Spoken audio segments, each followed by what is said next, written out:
Estamos en... Ahí está grabando. Bueno, hoy estamos en el marco de una de nuestras clases abiertas del Seminario de Planificación Ambiental. La última de este cuatrimestre, les cuento, ya se nos acaba el cuatri la semana que viene, así que bueno, hoy pudimos organizar la última. Para ponerlos en contexto, estuvimos haciendo varias charlas abiertas correspondientes a distintas unidades del programa del seminario. Hoy estamos en el marco de lo que es la unidad número 9, ¿sí? Y bueno, para eso estuvimos haciendo como una instancia especial, que ahora le voy a dar la palabra a Elvira para que nos cuente de qué se trata. Y bueno, a mí me pone muy, muy contenta todos los que ya están conectados, más allá de mis estudiantes del seminario, entre ellos, bueno, la profe Irene, la verdad que es un placer tenerla acá. Bueno, Elvira, el placer es mío, Gaby, gracias. Bueno, y bueno, por supuesto Sergio, que bueno, colega, amigo de toda la carrera, hoy compartiendo estos espacios más desde el lado de ser profe, ¿no? Así que bueno, Elvi, te doy la palabra, contales un poco el contexto de qué se trata todo esto, y damos inicio a la clase de Sergio.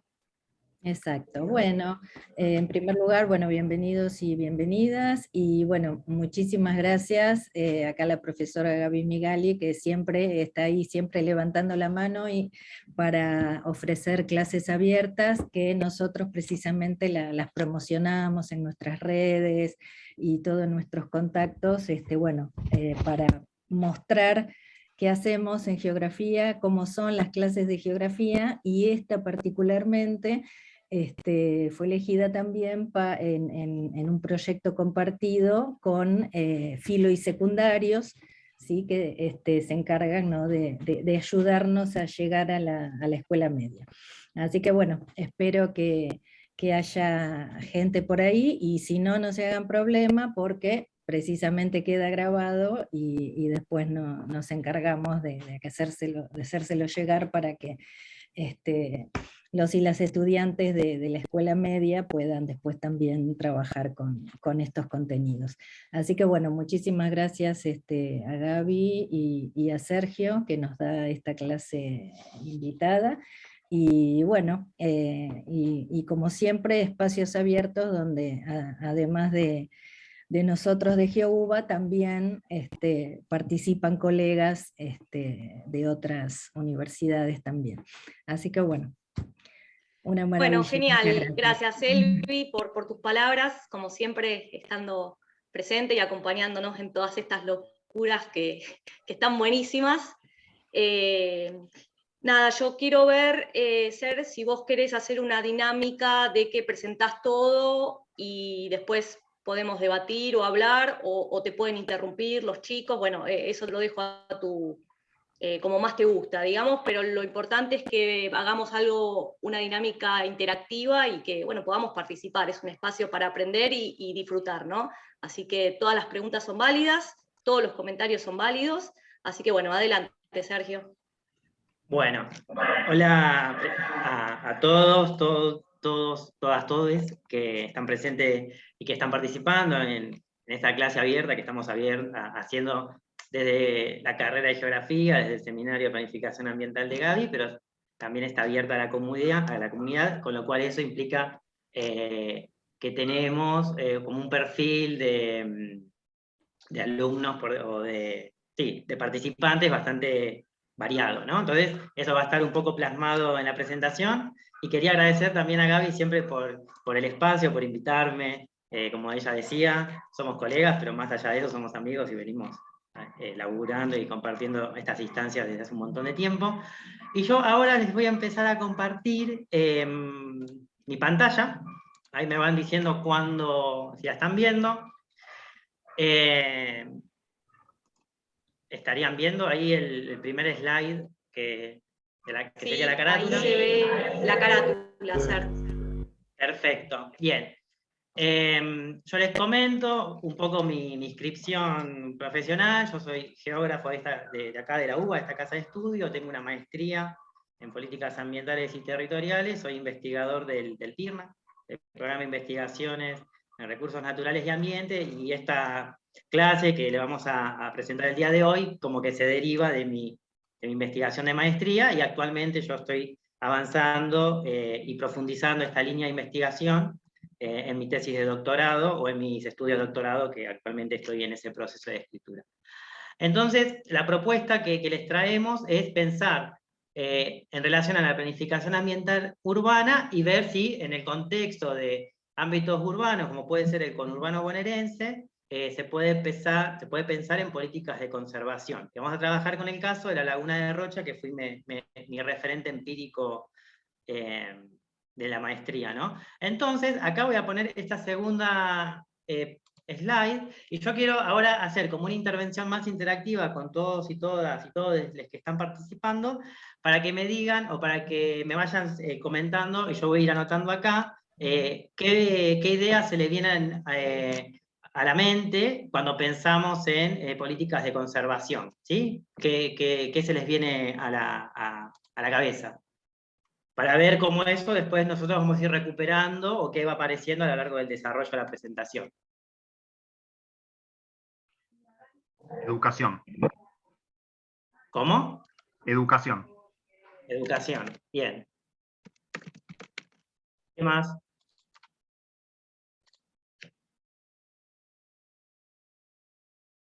Participación ciudadana.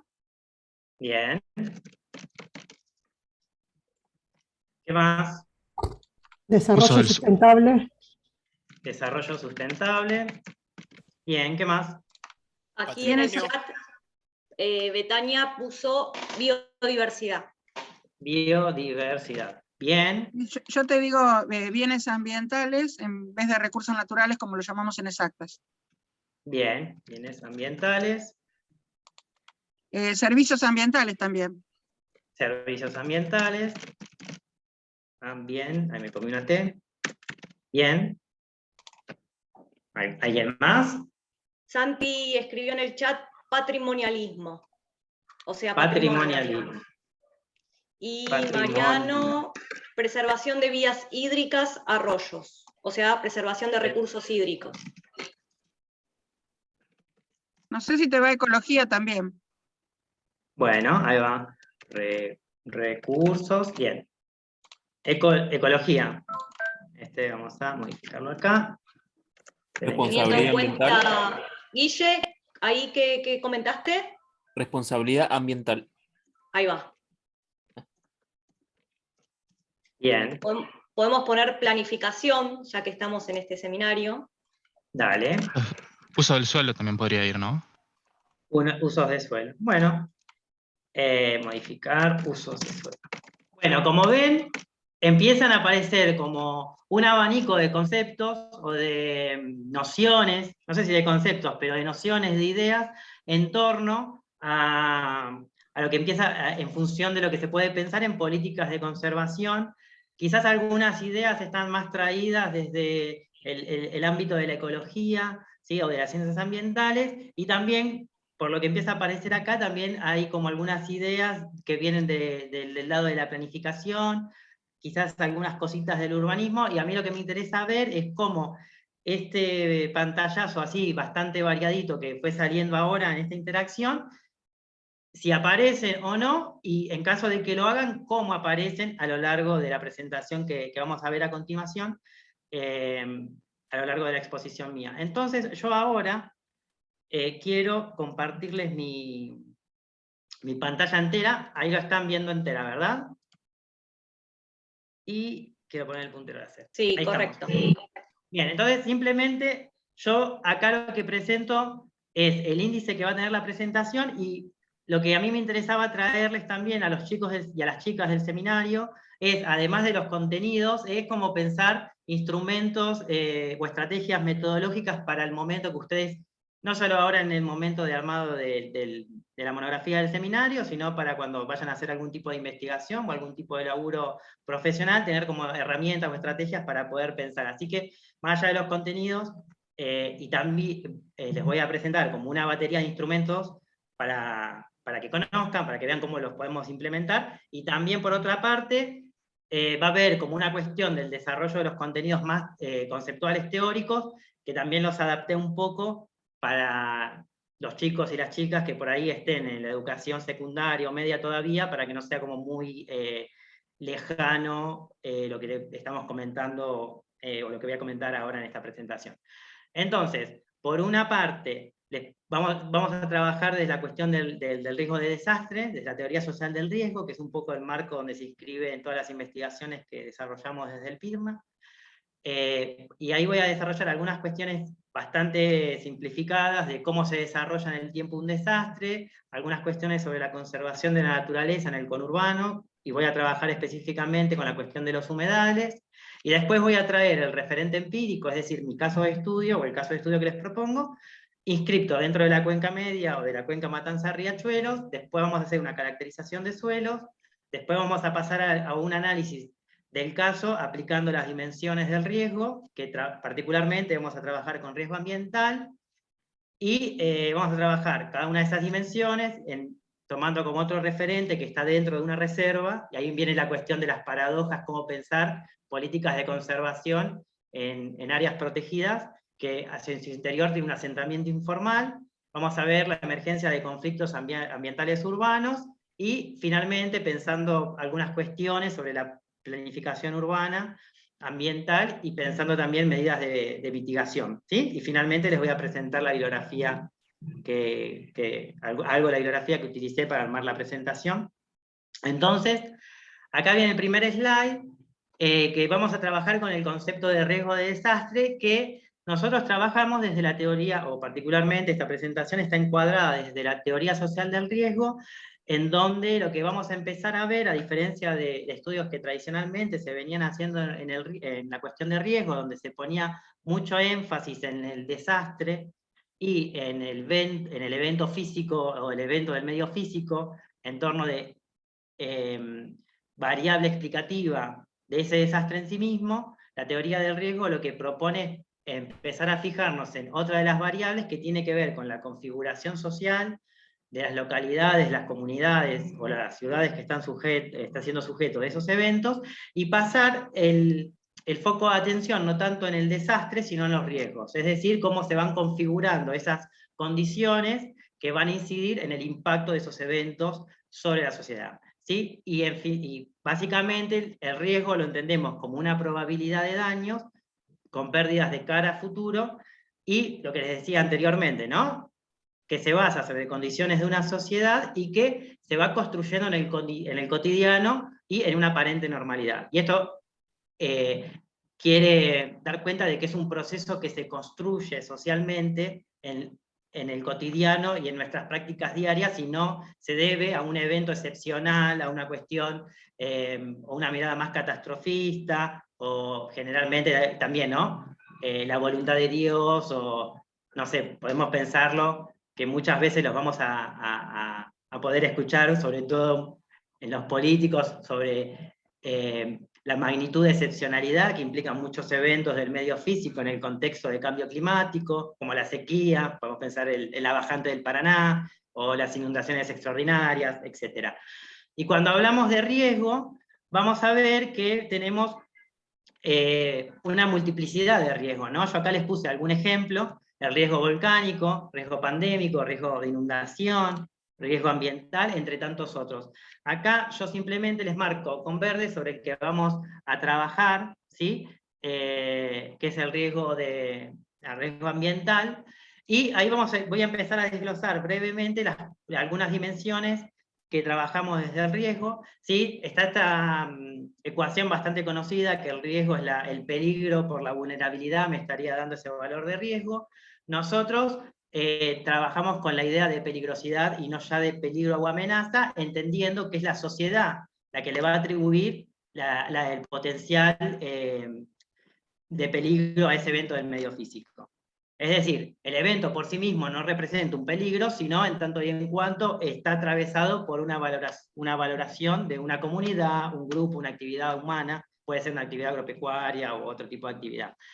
Y en ese sentido, ahí podemos pensar, no sé, una erupción volcánica, la propagación de un virus. Hago hincapié en la cuestión de la pandemia, ¿sí? Porque es como muy vigente, ¿no? Estamos muy atravesados por esto, en el sentido de, estábamos en el cotidiano, y se fue construyendo esta cuestión de cómo se generó ese riesgo pandémico, o ese desastre, ¿no? Cuando acaeció la pandemia, cuando empezó a expandirse, ¿sí? En el cotidiano se fue construyendo y nadie lo advirtió, o aparentemente muy poco, no sé, por ahí la comunidad científica que estaba más observando sobre esta cuestión, pero en el cotidiano se fue construyendo ese riesgo hasta que devino el desastre y la pandemia se disparó o se expresó con toda capacidad de proliferación y de distribución a lo largo de todo el planeta. Las tormentas, y recuperando, ¿no? La dimensión de la peligrosidad, ¿sí? La propagación de un virus, las tormentas, la contaminación o la degradación ambiental, lo podemos entender, todos esos eventos que se van dando en el medio físico-natural, ¿sí? Como expresión de esa peligrosidad. Y la otra variable que trabajamos, que es una de las principales, ¿sí? Es la vulnerabilidad, y nosotros trabajamos desde la vulnerabilidad social, no cualquier tipo de vulnerabilidad. Esta vulnerabilidad social nos está diciendo que refiere a la capacidad que posee una comunidad para anticipar, sobrevivir, resistir y recuperarse del impacto de una peligrosidad dada, que puede ser alguna de todas estas, y remite a las características de una sociedad, ¿sí? Y esas características de una sociedad es multidimensional. En este sentido, recupera aspectos sociales, aspectos educativos, aspectos económicos, institucionales, acceso a los servicios básicos, a los equipamientos, entre otras cosas, ¿sí? Y en base a esas características, nos va a establecer y explicar para quién es el riesgo, se conviene catástrofe, o se convierte en una catástrofe, y establece también el nivel de dificultad para recuperarse autónomamente luego de ese impacto. ¿Esto qué quiere decir? Que aquellos grupos que les represente una dificultad mayor, esa recomposición de sus formas de vida, o de ese estilo de vida previo a la ocurrencia de ese evento, a mayor dificultad va a estar más expuesto al riesgo, en ese sentido. Y por otro lado, lo podemos pensar como una vulnerabilidad estructural que viene dado por estas características de esa sociedad previo a la ocurrencia del desastre, y sobre cada una de estas peligrosidades se puede pensar una vulnerabilidad específica, es decir, cómo desde esa vulnerabilidad estructural algunas aristas o algunas de estas características van a tener mayor incidencia, en el sentido si estamos hablando de tormentas, y ahí podemos hablar de una vulnerabilidad específica ante inundaciones, o ante erupciones volcánicas, o hasta a un evento sísmico, etc. Y desde la geografía, nosotros recuperamos algunas dimensiones, como la exposición, que lo que está señalando es todo aquello que está expuesto territorialmente, es decir, dónde y qué grupos están siendo afectados por ese riesgo, por esos eventos de desastre, ¿sí? Qué construcciones son vulnerables a esas determinadas peligrosidades, y en este sentido vamos a tener a las viviendas, las personas, las áreas geográficas, ¿sí? Es la representación material, ahí ponemos territorialmente, pero también lo podemos pensar como la afectación material de ese riesgo. Y la incertidumbre es una última dimensión, que fíjense que ahí yo la puse en punteada como para diferenciarlas de las otras, que da cuenta de la dimensión de todo eso que se va desconociendo desde el plano de la gestión, desde el plano de la política y desde el plano técnico, que está incidiendo en toda esta caracterización o en esta configuración del riesgo. Y por otro lado, se debe reconocer aquello que no se conoce, y teóricamente se debiera poder informar a todos aquellos actores que están interviniendo en ese escenario de riesgo, sobre todo para que puedan tomar decisiones con una mayor capacidad de conocimiento de aquello que sucede en el lugar en donde están, ¿sí? Entonces, si nosotros podemos esquematizar esta esquemita o lo que les expliqué recién, desagregado en un esquema, vamos a tener que el riesgo está configurado por esta reacción dialéctica o mutua, o que se incide la peligrosidad sobre la vulnerabilidad, ¿sí? Que incide en un contexto de exposición a aquello que está materialmente afectado por este riesgo, y abarcando todas estas tres dimensiones, la incertidumbre, ¿sí? Eso sería como una representación esquemática de esas cuatro dimensiones que anteriormente les comenté en un gráfico. Y este gráfico yo lo tomé de de un trabajo de Silvia González, que también fue una referente del PIRNA, ¿sí? Y luego, si nosotros queremos analizar muy sucintamente, y ya pensando en algo de la cuestión de la gestión del riesgo, tenemos como en un continuo, que lo viene representado por esta línea, un continuo de tiempo, donde tenemos tres etapas o tres momentos. Un momento antes del evento, donde se caracterizan medidas de prevención o de preparación con las comunidades, ¿sí? Sistemas de alerta temprana, de comunicación, etc. Un segundo momento, que es durante el evento propiamente dicho, donde lo que se va a caracterizar son medidas de emergencia, de asistencia, de evacuación, de provisión de insumos básicos, ¿sí? De alimentos no perecederos, de agua potable, etc. Y finalmente, después del evento, hay lo que van a predominar son las medidas de reconstrucción, ¿sí? Y en ese sentido, vamos a tener medidas de mitigación y medidas de adaptación. En este momento del después, las medidas de mitigación lo que van a tratar de hacer es reducir el potencial de daño de esa situación peligrosa, ¿sí? Por ejemplo, si lo pensamos en la pandemia, por ejemplo, una medida de mitigación para reducir el potencial peligroso de la pandemia o del virus del COVID es, por ejemplo, podemos pensar las vacunas, ¿sí? Que hace que nosotros estemos menos expuestos a que la infección devenga en una patología grave e incluso de muerte, pero por otro lado tenemos medidas de adaptación. ¿Esto qué quiere decir? Que es una condición que vamos a dar por sentado que vamos a tener que convivir con ella, es decir, que no la podemos mitigar del todo o hacerla desaparecer, y en este sentido, antes de que venga la pandemia, teníamos una forma de vida, y a partir de que vino, o que acaeció, o que se expresó, o se manifestó, nos tuvimos que adaptar en algún sentido a convivir con ella. Y ahí tenemos, por ejemplo, las medidas con el barbijo, con la distancia social, con tener los espacios ventilados, etc. Y eso lo podemos pensar como medidas de adaptación. No lo voy a poder erradicar el virus, pero con eso hago que me adapto, nos adaptamos como comunidad, como sociedad, como personas, a vivir en este nuevo contexto. Algo parecido a estas ideas de adaptación las vamos a pensar en el marco de cambio climático también. Y esto tiene una idea de recursividad en el sentido de que estas medidas que se implementan en el después debieran mejorar estas medidas de prevención y de preparación, haciendo que ese riesgo para su próximo evento sea menor. Y en realidad este gráfico debiera ser continuo, es decir, replicarse uno al lado del otro, uno sucesivamente después del otro, para seguir dando esta idea del continuo, ¿sí? Acá yo simplemente me quedé con como para hacerlo más gráfico todavía. Y ahora, si tienen dudas o alguna consulta, me van preguntando, van interviniendo, ¿sí? Si hay algo que no quede claro. Cuando avanzamos un poco sobre el caso de estudio, donde vamos a aplicar este marco, por un lado, acá yo lo que les presento es un marco de la región metropolitana de Buenos Aires, y lo que vamos a empezar a ver es que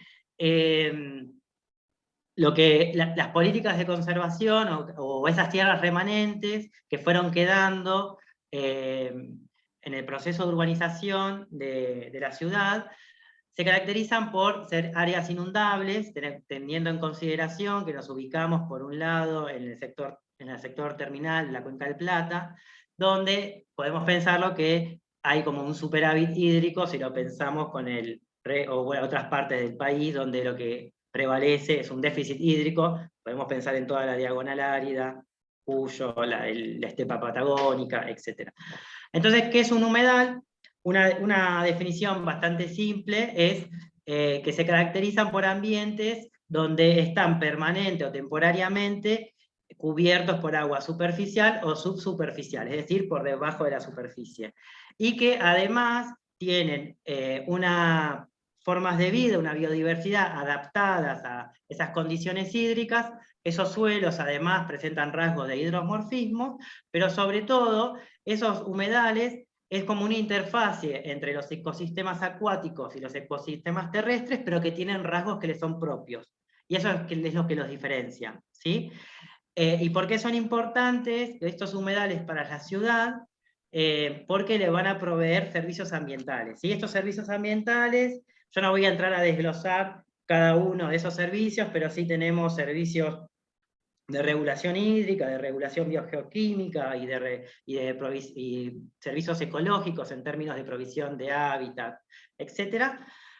De esos servicios ambientales, en los ámbitos urbanos, vamos a ver que los que van a empezar a ser recuperados, y también pensando en el riesgo ambiental, son esos servicios que tienen que ver como reservorio de biodiversidad, también como depuración de las aguas, que como vamos a ver, muchos de los cursos urbanos, los arroyos, los ríos están contaminados, amortiguan la magnitud de las inundaciones, ¿sí? Al formar como reservorios de agua y tener esta dinámica de expansión, o estas pulsaciones de expansión y de retracción, en función de la provisión de agua, ya sea por precipitación, por combinación hidrometeorológica, es decir, con sudestadas o con otro tipo de fenómenos. Ahí tenemos otros servicios como de recreación, como fuente de sumidero, de carbono, por ahí ponemos la cuestión de cambio climático, valores culturales, arqueológicos, etc. ¿Sí? Entonces, cuando nosotros avanzamos, lo que empezamos a ver, otra cuestión para los alumnos, para quienes vean, cuando empiezo a usar estas siglas, entre paréntesis, lo que estoy dando cuenta es que a partir de ese momento voy a usar esta sigla para referirme, por ejemplo, a este caso al conurbano bonaerense, ¿sí? Para que lo tengan ahí presente. Lo que vamos a ver es que a partir de los años 80 aproximadamente, vamos a empezar a ver que hay como un interés por empezar a preservar esos espacios verdes remanentes que no fueron incorporados en la expansión del frente urbano, ¿sí? Y no casualmente, este valor de humedales que se monta sobre las áreas inundables, que anteriormente eran entendidas como ámbitos, como tierras anegadizas, contaminadas, donde proliferaban enfermedades y insectos y miasmas, etc., van a ser resignificadas y van a tener otra valoración a partir de que empiezan a difundirse los preceptos de la Convención Ramsar de 1971, ¿sí? Y también en un marco más amplio, con la difusión del paradigma ambientalista que deviene de la Conferencia de Estocolmo, la primera conferencia sobre el medio ambiente humano, donde empieza a entrar como tema de agenda la cuestión del ambiente. Ahí hablaríamos de medio ambiente, yo prefiero hablar de ambiente, no de medio ambiente. Pero bueno, acá yo lo que les presento son algunas reservas que se fueron generando a lo largo del tiempo, ¿sí? Desde el 88, que está la primera, que es Ribera Norte, que queda ahí en San Isidro, y a lo largo del tiempo se fueron creando muchas otras, lo cual, como vamos a ir viendo más adelante, que se hayan creado mediante normativa no implica que se hayan consolidado como tales. Es decir, figuran en la normativa y en los papeles, pero después no hay como una contraprestación de las medidas de gestión que las diferentes autoridades de aplicación van a llevar a cabo. ¿Sí? Ahí les pongo algunos dibujitos, algunas imágenes relativas a esas reservas. Y entonces, bajando un poco más en el caso de estudio, acá yo lo que les presento es la cuenca hidrográfica del Matanza Riachuelo, donde está inscrito el caso de estudio, acá en Esteban Echeverría, en la cuenca media, pero para que tengan una idea de lo que vamos a estar trabajando, en la cuenca Matanza Riachuelo habitan aproximadamente 4.500.000 habitantes, es una zona bastante que tradicionalmente se han desarrollado usos industriales, de avance de asentamientos industriales, algunos espacios de recreación y de grandes equipamientos, ¿sí? En el sector medio de la cuenca, por acá es donde vamos a avanzar trabajando, ¿no? Y en este sentido, yo acá no lo voy a desarrollar mucho porque es más complejo, pero la cuenca Matanza-Riachuelo está atada a una causa judicial que se llama la causa Mendoza, donde se demandó al Estado Nacional, provincial y a 14 municipios, y a un conjunto de 44 empresas que están en la cuenca baja, en el polo petroquímico Dock Sur, por contaminación, por vertir efluentes industriales sin tratamiento a las aguas del río, y eso generó un riesgo para la salud, porque se detectó muchos casos de concentración de plomo en sangre de los niños o de los habitantes del asentamiento Villa Inflamable. La Corte Suprema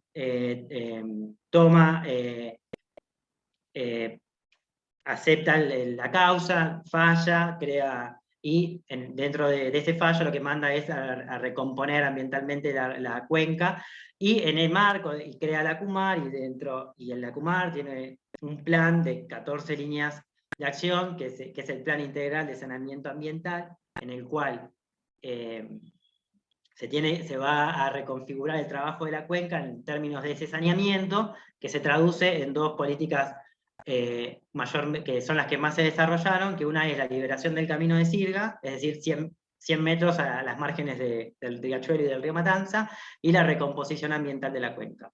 Dentro de esas 14 líneas hay una que es la de ordenamiento ambiental territorial, y en ese marco de esa línea lo que se empieza a poner en valor es el establecimiento de corredores biológicos que empiecen a articular estos espacios remanentes. Algunos más adelante van a ser establecidos como reservas, pero la idea es como articularlos y permitir que haya un flujo de las componentes biológicas, y además que se conserve un poco la función de la planicie de inundación del río Matanza, ¿sí? Y ahí tenemos la reserva Ciudad de Vitacá, Laguna de Rocha en Esteban Echeverría, Santa Catalina en Lomas de Zamora, y todo lo que es el bosque de Seiza, que no es una reserva como tal, pero funciona como un gran pulmón verde, y también como retención de aguas en todo lo que es Cuenca Media y un poquito en Cuenca Alta, así que está en todo lo que es el partido de Seiza, que además tiene valor patrimonial, porque se urbanizó y se generó durante la primera presidencia de Perón, cuando se creó el aeropuerto, y otras cuestiones que no voy a desarrollar acá, para tener una idea. Y entonces, ¿cuáles son las funciones ambientales que tiene la Laguna de Rocha? Que acá les pongo algunas imágenes que yo relevé en mi trabajo de campo. Tiene 1000 hectáreas de extensión, son espejos de agua que oscilan entre 700 y 300 hectáreas, depende del momento, ¿sí? Recibe aportes de 3 arroyos que nacen un poco en la zona alta de Esteban Echeverría, que son estos arroyos, Guillermín, Ortega, Triángulos, etc. Mantiene la calidad de agua de la reserva, recarga el acuífero Puelches, es un reservorio de biodiversidad. A mí lo que me interesaba remarcar es que regula las crecidas de los cursos de agua que atraviesan, atenuando el efecto de las inundaciones, y esto lo podemos pensar que se destaca mucho más a partir de un contexto de cambio climático, donde los eventos hidrometeorológicos extremos van a ser más frecuentes y más fuertes, más intensos. Entonces, para avanzar un poco, ¿sí? Acá son los diferentes ambientes que mantiene la reserva, ¿sí? El pastizal, las lagunas propiamente dicho. Esto es una cantera que se rellenó con agua de precipitación, y entonces empezó a tener valor en términos patrimonial y en términos de biodiversidad. Y también esto es un bosque de eucaliptos. Y acá es una cuestión que a mí me gusta diferenciar respecto a otras áreas protegidas más tradicionales, en donde no son hotspot de biodiversidad, sino que su valor empieza a resignificarse a partir de que tienen valor patrimonial, pero también en tanto y en cuanto espacio verde remanente en el área, porque si pensamos como un ambiente autóctono prístino, si eso existiese, tiene bastante poco que conservar en ese sentido. Y cuando nosotros lo pensamos en una inscripción más amplia en términos urbanos, acá lo que me interesa mostrarles, es los diferentes usos de suelo que hay en torno a la Laguna de Rocha, que es este predio que ven acá, que les marco acá con el puntero, ¿sí? En este sentido, acá les muestro otro instrumento para poder, esto es un fotolog que se le dice, que nos ayuda a caracterizar un área de estudio.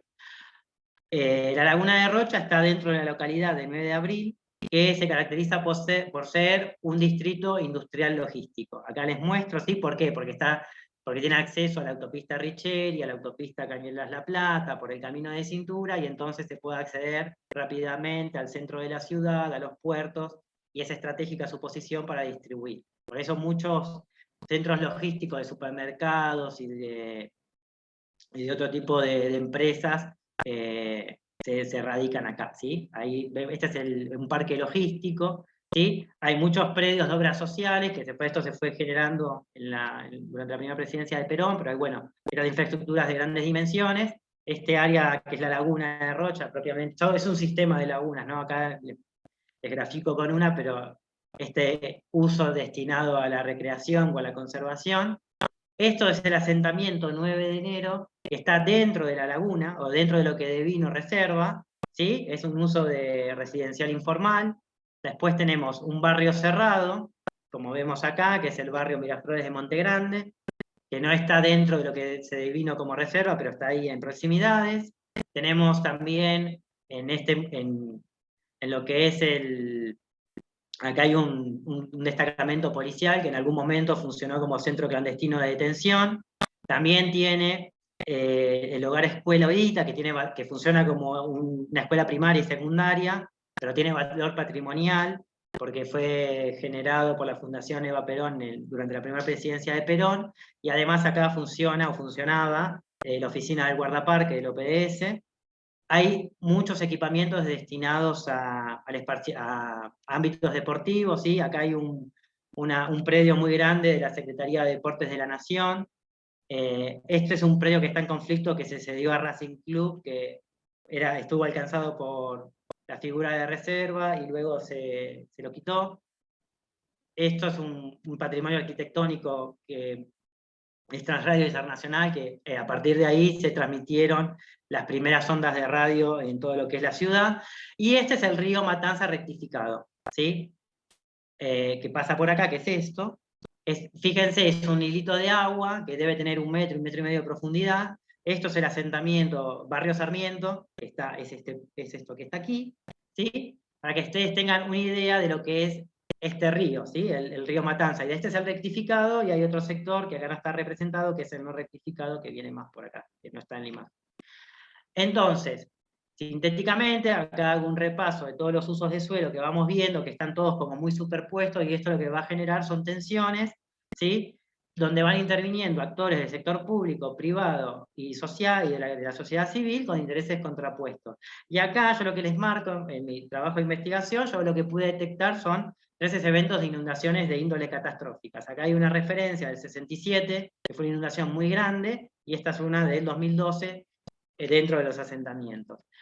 Y acá lo que yo les marco es la última que yo referencié, que es del 2019, y ese hilito de agua que veían en el río Matanza es esto que ven acá. Fíjense el nivel de anchura que tiene, pero también está todo inundado la localidad de 9 de abril. Ahí veíamos estos galpones logísticos, son estos predios de acá, este es el predio de Transradio Internacional, pero esto también está asociado a estas pulsiones o estas pulsaciones que tienen los humedales o estas áreas inundables, anegándose cuando hay un aporte adicional de agua y reduciéndose sus dimensiones cuando hay eventos o momentos más secos, ¿sí? Y entonces acá lo que vemos en el sector izquierdo es la localidad 9 de abril, lo que ven en naranja y en violeta son las parcelas que fueron afectadas por la figura de reserva, y en turquesa el asentamiento 9 de enero.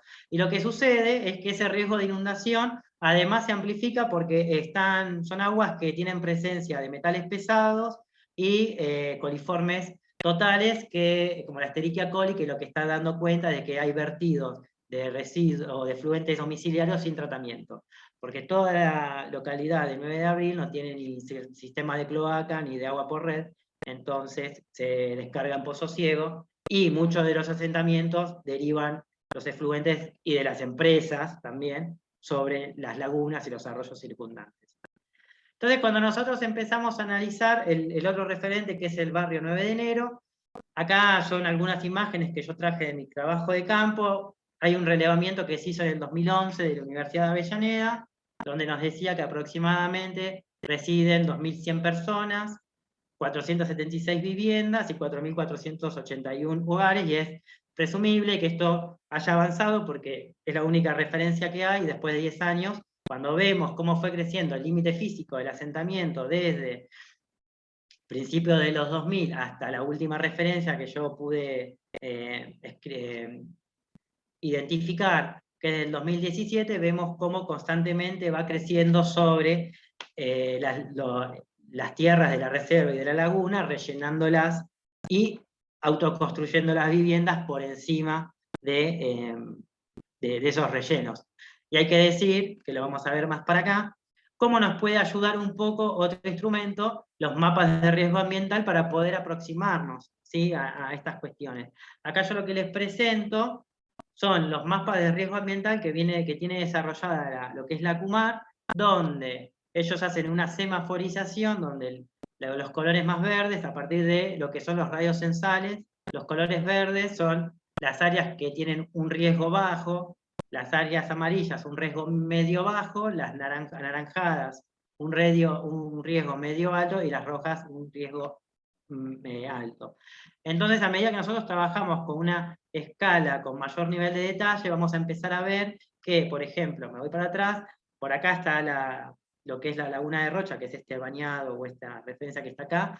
A medida que nos vamos acercando, vamos teniendo como mayor nivel de detalle de cómo es la distribución de estas áreas de riego que relevó lo que es la CUMAR. A mí lo que me interesaba mostrarles, cuando hacemos un zoom, donde está el asentamiento 9 de enero, directamente no fue relevado, ¿sí? Y esto también nos permite pensar a nosotros, como geógrafos y geógrafas, ¿por qué no está representado? ¿Por qué los grupos vulnerables, evidentemente, siguen siendo postergados en las políticas públicas? Posiblemente esto se deba a que hay otra línea que tiene la CUMAR, que tiene que ver con la relocalización de asentamientos informales dentro de lo que es la cuenca, y este asentamiento particularmente está afectado por esa línea, y se espera que se relocalice a otro sector del municipio de Esteban Echeverría. Pero bueno, esto podemos pensarlo, ¿por qué no aparece representado el asentamiento? Bueno, para pensar, ¿no? Cuando avanzamos ya sobre las dimensiones del riesgo, yo lo que quería comentarles es, por un lado, las condiciones de sitio. El área donde se emplaza el asentamiento 9 de enero es un área que está dentro de lo que es la cota de inundación. Es decir, todo este sector del asentamiento es un área inundable donde son tierras que permanentemente son anegadizas porque el nivel freático está sobre la superficie. Y acá hay un ejemplo en la imagen en donde se ve que va avanzando la autoconstrucción de los vecinos sobre lo que son esas tierras de la laguna, o de la reserva, o del humedal, donde aflora la napa freática, ¿sí? Esto explica un poco la condición de anegabilidad que se va a amplificar a medida que vengan aportes adicionales por precipitación, por subestada, etc. Por bajante de la cuenca alta en cañuelas, etc. ¿Sí? Por la dinámica hídrica en la cuenca. Cuando avanzamos sobre la vulnerabilidad social, veíamos esta cuestión de la multidimensionalidad que configura esta dimensión, para nosotros es como bastante relevante. Ahí lo que pudimos detectar, o lo que pude detectar, es que buena parte estaba por debajo de la línea de la pobreza, si lo queremos pensar en términos de ingreso, por debajo de la línea de indigencia, pero también recuperamos otras dimensiones, como la cuestión de la precariedad de los empleos en términos de la dimensión de trabajo. Podría yo acá haber puesto algo en relación al tipo de educación, ¿sí? Las condiciones edilicias, ¿sí? Hay hacinamiento crítico, ausencia de retrete, buena parte de esas viviendas, que además son casas tipo B, la mayoría. ¿Esto qué quiere decir? Que tienen piso de tierra, o no tienen provisión de agua por cañería, o no tienen desagote a cámara séptica o pozo ciego. Y otras cuestiones que tienen que ver, que hacen a la vulnerabilidad social, tiene que ver con el acceso, ¿sí? Es decir, calles que son intransitables, para pensarlo en términos de inundación, es decir, cómo podría ingresar ahí una ambulancia, un camión de bomberos, etcétera, o mismo para la evacuación. Un tendido precario e informal que hacen los propios vecinos, porque las empresas no llegan con la provisión de servicios, y eso también, ¿no? Como ante una eventual falla eléctrica, ¿sí? Ante un incendio, la calidad constructiva, esto va incidiendo, aumentando esa precarización, la disposición también de basurales espontáneos o microbasurales, ¿sí? Porque, ¿qué pasa? Los camiones de residuos no entran, el servicio de recolección de residuos no ingresa a estos asentamientos. Entonces, bueno, si bien hay como una política de acarreo, de carreros que van llevando los residuos hacia otros sectores de donde se combina con el entramado formal, por decir de alguna manera, de la localidad, también sucede esto, ¿sí? De los basurales espontáneos, o los microbasurales. Y después, cuando lo pensamos desde la dimensión de la exposición, tenemos, acá les pongo algunos ejemplos, ¿sí? Que se anegan todo lo que es la infraestructura urbana, las calles, las viviendas, la población afectada, ¿sí? Cuando en la imagen esta me parecía bastante sugerente, cuando vemos las personas que tienen agua hasta las rodillas, y esto supone la pérdida, ¿no? del mobiliario, de las pocas cosas que pueden comprar, o de los alimentos, de la vivienda, etc. Y esto, por otro lado, redunda en la proliferación de enfermedades, porque el agua tarda un tiempo en irse, en secarse, y también la recomposición de todos esos bienes que van a ir perdiendo, en términos de capacidad de compra, capacidad de adquisición, ¿sí? Y otra cuestión que viene asociada con las inundaciones en los barrios generalmente, y que también explica que muchas veces no quieran evacuarse, son los saqueos, los robos, etc. Es muy habitual que los vecinos se queden en los techos de sus casas evitando los saqueos, una vez que baja un poco el agua, o los robos. Entonces, ¿cómo se mitiga el riesgo? Históricamente, yo lo que pude ir relevando es que las medidas o las soluciones, entre comillas, que se fueron desarrollando, tuvieron que ver con obras de ingeniería, ¿sí? Desde 1940 en adelante, con rectificaciones, canalizaciones, etcétera, de los arroyos que atraviesan toda ese área que les comentaba anteriormente, limpieza, pero sin embargo, y a pesar de toda esta inversión y todo el desarrollo de esta infraestructura, el área siguió anegándose, inundándose a lo largo del tiempo, como podemos ver en esa línea que le fui haciendo desde 1930 hasta la actualidad, ¿sí? Esta es la última intervención que se hizo, que tiene que ver con una canalización de un arroyo. Bien. Y entonces, acá yo lo que le presento es como la otra pata de la cuestión, es cuando empieza a haber interés por conservar la laguna de Rocha. Yo acá lo que les presento es otro instrumento que tiene que ver con la elaboración de líneas de tiempo, ¿sí?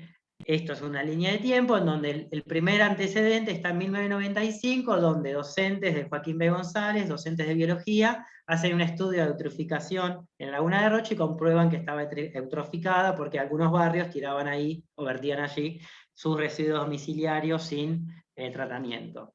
En 1996, un año después de que esto empieza a divulgarse dentro del municipio, ahí se declara a la reserva histórica una declaración municipal que se la declara pero nunca entra en vigencia. En el año 2002 se queda el asentamiento 9 de enero como consecuencia de la crisis del 2001, donde lo que vamos a ver es que buena parte de los nuevos pobres van a empezar a hacer sobre esas tierras remanentes la autoconstrucción de sus viviendas en áreas inundables, contaminadas, como veíamos anteriormente. En el 2008 es cuando, acá se lo estoy simplificando muy brevemente, es cuando va a emerger el conflicto ambiental propiamente dicho, porque se van a dar dos procesos en simultáneo. Por un lado, van a haber vecinos de la localidad donde van a empezar a tener un interés por la laguna, van a empezar a empieza a circular la información de la laguna, empiezan a hacer visitas a la laguna, empiezan a hacer acampes, podemos pensarlo, tareas de educación ambiental, de avistaje de aves, ¿sí? De esparcimiento, etc.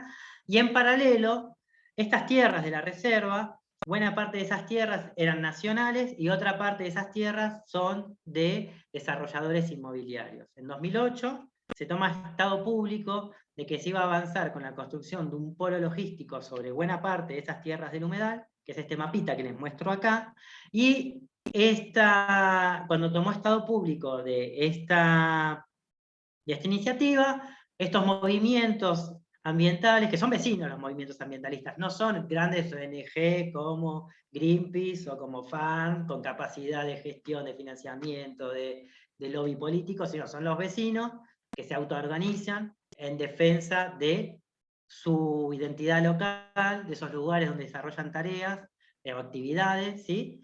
Y además donde ellos están buscando consolidar sus prácticas, ¿sí? Se organizan, desarrollan todo un plan de lucha. Acá tenemos una foto del colectivo ecológico, que es un referente histórico de Laguna de Rocha.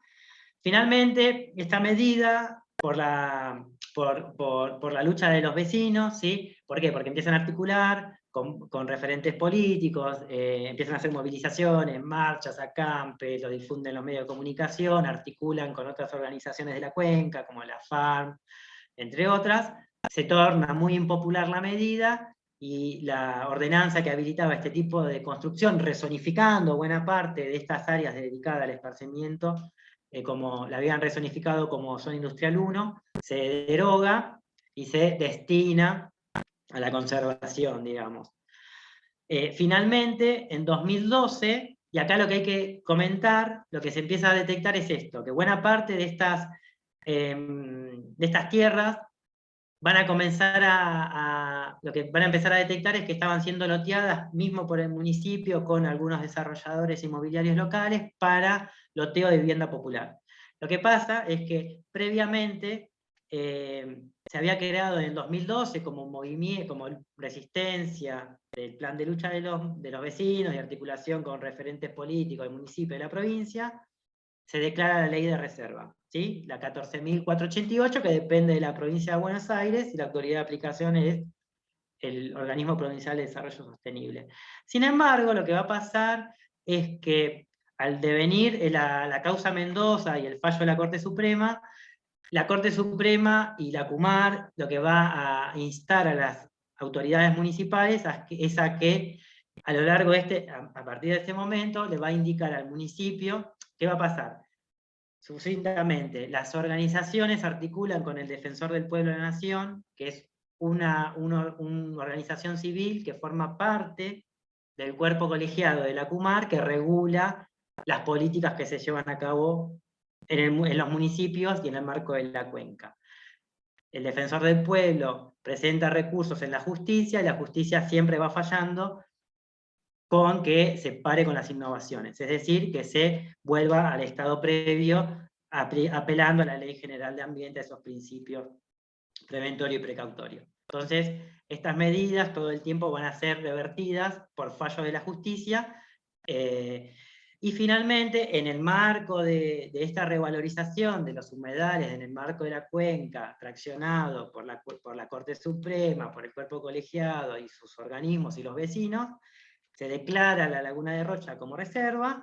En 2012, sin embargo, lo que vamos a ver es que haya obtenido esta protección formal no es indicativo de mucho, porque en el 2013 hay otro conflicto que emana, que tiene que ver con Racing Club, donde unas parcelas que fueron afectadas como reserva, se saca una ley que modifica esta delimitación, porque no se habían tenido en consideración unas tierras que habían cedido a Racing, y este es como el conflicto más vigente en la actualidad que está teniendo. Esto se judicializó en la justicia de la provincia de Buenos Aires, donde continúa. Y acá lo que les muestro es cómo a lo largo del tiempo, desde que les comenté en el 96 hasta el 2000, esto es 2013, pero podemos pensar en la actualidad, cómo fue disminuyendo constantemente las parcelas de tierra afectadas bajo las figuras de reserva, ¿sí? Esta es la zonificación del 96, esta es la de lo que se afectó en la ley 14.488, y esta finalmente la ley modificatoria de la primera ley, donde ya se le había quitado estas parcelas que fueron las que se le asignaron a Racing, y acá está lo que es el asentamiento del 9 de enero que les mostraba anteriormente. Y acá empieza la cuestión de los conflictos ambientales, ¿sí? Y acá les traigo otra fuente de información para poder aproximarse a los conflictos, ¿sí? Como las referencias en medios periodísticos. Y en ese sentido, se denunciaba que se estaba vaciando la reserva, porque se la iba tragando, se la va desmontando, se van talando estos bosques de tala, que le da valor en términos de biodiversidad para los diferentes ambientes que tiene, se lo va talando.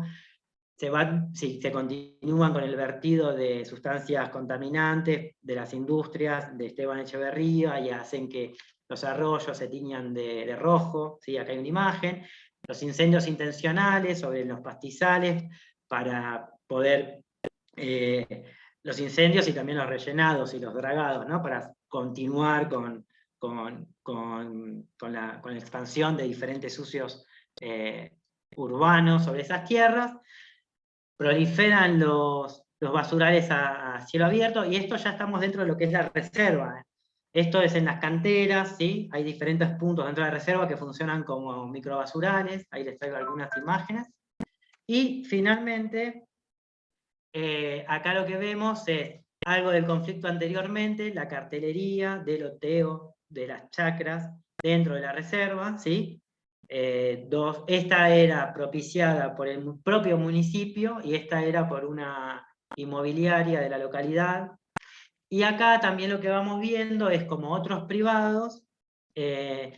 Una cosa que me olvidé decirle, cuando hablamos de privados, son desarrolladores inmobiliarios, ¿sí? El polo logístico, que les comenté anteriormente, todas esas tierras forman parte de la firma Creurban, del Grupo Macri, y estas tierras que están acá son de Custer Finance Corp, que es un desarrollador inmobiliario, que lo que hizo fue, bueno, este desmonte, terraplenó, creó un camino, y por acá ven viendo el curso de agua. Bueno, esto tuvo un impacto bastante fuerte dentro de la dinámica hídrica de lo que es el sistema de la laguna y la dinámica hídrica, porque elevó el nivel de cota, ¿sí? Y acá, cuando queremos pensar un poco en políticas de planificación ambiental, lo que yo acá les comento es, dentro de lo que es la ley que crea la reserva, se genera algo que es un comité de gestión, ¿sí? Este comité de gestión se determina que la autoridad de aplicación es la autoridad de la provincia, el OPDS, pero ese comité de gestión está presidido por la intendencia del municipio. Acá lo que va a empezar a pasar, que explica por qué no se puede llevar a cabo una planificación ambiental en estos territorios. Por un lado, porque empiezan a haber problemas de competencia. ¿Quién la gestiona? ¿El municipio o la provincia? Hasta que eso se dirime, estos son procesos burocráticos que se van a ir desplegando a partir de que viene la ley, que llevan tiempo, que llevan burocracia, que llevan una articulación de diferentes organismos de la provincia, del municipio y de la nación, que lleva a entender que estas cuestiones figuran en el papel, pero en la gestión se dificulte. Entonces, esto fue por un lado. Por otro lado, bueno, hay representantes de la provincia que forman el comité, que es el OPDS y la Autoridad del Agua, que ahora vamos a ver por qué entra la Autoridad del Agua, representantes de los municipios, representantes del Estado, que todavía no los designó, y esto se declaró en el 2011, así que hace más de 10 años y todavía no los designó a sus autoridades, representaciones de las organizaciones sociales, ¿sí? El colectivo ecológico, las que vienen levantando el plan de lucha, y hay un comité asesor de otros organismos que no tienen voto dentro del comité, pero asisten, como la CUMAR, el Defensor del Pueblo de la Nación, Aves Argentina, la FARC, la Universidad de San Martín, otros. Entonces, otro problema que tiene esta reserva es que hay una afectación parcial de algunas parcelas, y eso implica el desarrollo de un montón de instrumentos técnicos para diferenciar la línea de ribera. La línea de ribera lo que establece es por dónde pasa el límite del curso de agua, que es de competencia de la provincia, porque los recursos naturales son originarios y potestad de las provincias, de las parcelas que son del Estado Nacional o de los privados. Eso es todo un procedimiento que se tiene que llevar a cabo por parte del ADA, que todavía no ha sido llevado a cabo, y una vez que eso esté llevado a cabo, el OPDS tiene que establecer hasta dónde llega el valor ecosistémico, arqueológico o histórico de esas tierras abarcadas parcialmente por esas parcelas para merituar hasta dónde estaría el límite. Luego hay que establecer mecanismos de expropiación de tierras, el estudio de establecimiento de los límites de la reserva y establecer finalmente el plan de manejo de la reserva, pensándolo como donde se establecen los objetivos de conservación y de gestión de esa área protegida, las líneas de política, el desarrollo de senderismo, de consolidación de ciertas actividades destinadas a la educación ambiental, como viveros, visitación, etc. Nada de todo esto, o muy poco de todo esto, al momento se ha podido llevar a cabo, o muy dificultosamente, con mucha resistencia. Y cuando recupero el análisis del riesgo ambiental, entonces, y de manera de síntesis, tenemos del lado de la peligrosidad, tenemos inundaciones de origen hidrometeorológicas, donde se combinan las precipitaciones más las dinámicas hídricas, en sentido de las subestadas, en sentido de los aportes adicionales de cuenca alta, agua contaminada por efluentes industriales residenciales. Hablábamos también de estos incendios intencionales que se originan con cierta intencionalidad, pero después es difícil a veces controlarlos. modificación de los cursos de agua, entonces se modifica la escorrentía, ahí hemos visto que habían terraplenado, bueno, cómo eso puede funcionar como endicamiento, agravando aún más la condición de inundabilidad de estas tierras.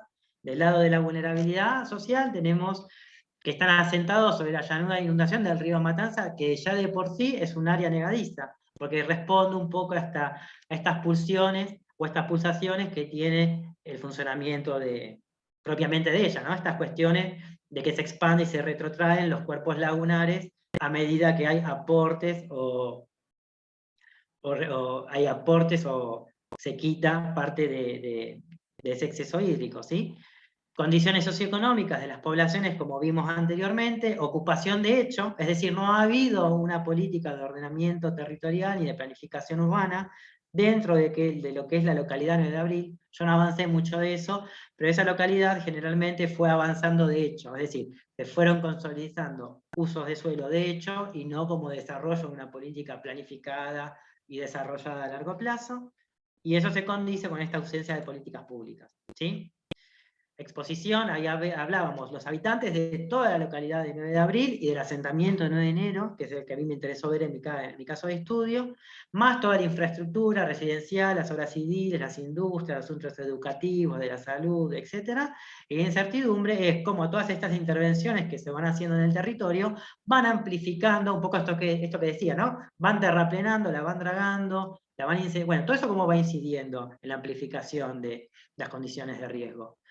Es algo ahí que incide en todas estas variables, que van configurando el riesgo ambiental en este caso de estudio.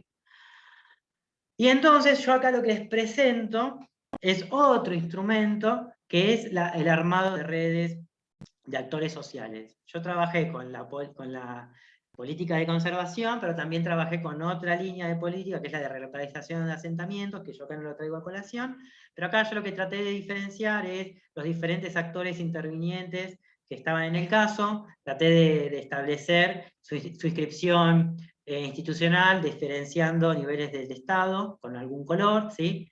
Los violetas, por ejemplo, son todas las autoridades o todos los organismos o instituciones que dependen de la provincia. Las líneas puntuadas son procesos, las líneas continuas son la dependencia dentro del organigrama de ese estamento. ¿Sí? El rojo, por ejemplo, pues están dentro del cuerpo colegiado, la Corte Suprema, la Autoridad de Cuenca, el municipio, ¿sí? Diferentes actores locales, los movimientos diferenciados ambientalistas, el asentamiento, bueno, y las empresas privadas, y ahí vamos viendo cómo van confluyendo sobre lo que es la reserva todos estos procesos que traté de explicarles muy rápidamente a vuelo de pájaro en esta conversación, esta charla que estamos teniendo, ¿sí? Para pensarlo. Y después, para finalizar y para pensar en medidas de planificación ambiental en función de mitigación del riesgo ambiental, por un lado, consolidar a la Laguna de Rocha, o a la Reserva Natural Integral y Mixta Laguna de Rocha, como una reserva funcional e institucionalmente, porque por lo que les vengo comentando, está declarada en los papeles, pero no se están desarrollando medidas de función, de gestión, de articulación, ¿sí? Otra cuestión que me parece a mí como sustantiva desde la planificación ambiental, o pensarlo como el potencial que tiene como instrumento de planificación ambiental, es asegurar la preservación de las funciones ecosistémicas de la Laguna de Rocha, en especial la de almacenamiento de agua y regulación de caudales que atenúan el potencial dañino de las inundaciones, que como hemos visto es una problemática recurrente e histórica de este sector de la cuenca media, Matanza-Riachuelo, que afecta a buena parte de población, y mucha de esta población es vulnerable, no toda, pero buena parte la es. Por otra parte, avanzar hacia una creación de un corredor verde de áreas protegidas en la cuenca media, como veíamos, recuperando esta idea que tiene la CUMAR de generar estos corredores biológicos para asegurar el flujo, ¿no?, de especies, las migraciones, y consolidar esos espacios verdes que empiecen a estar más articulados y que no sean parches aislados, ¿sí?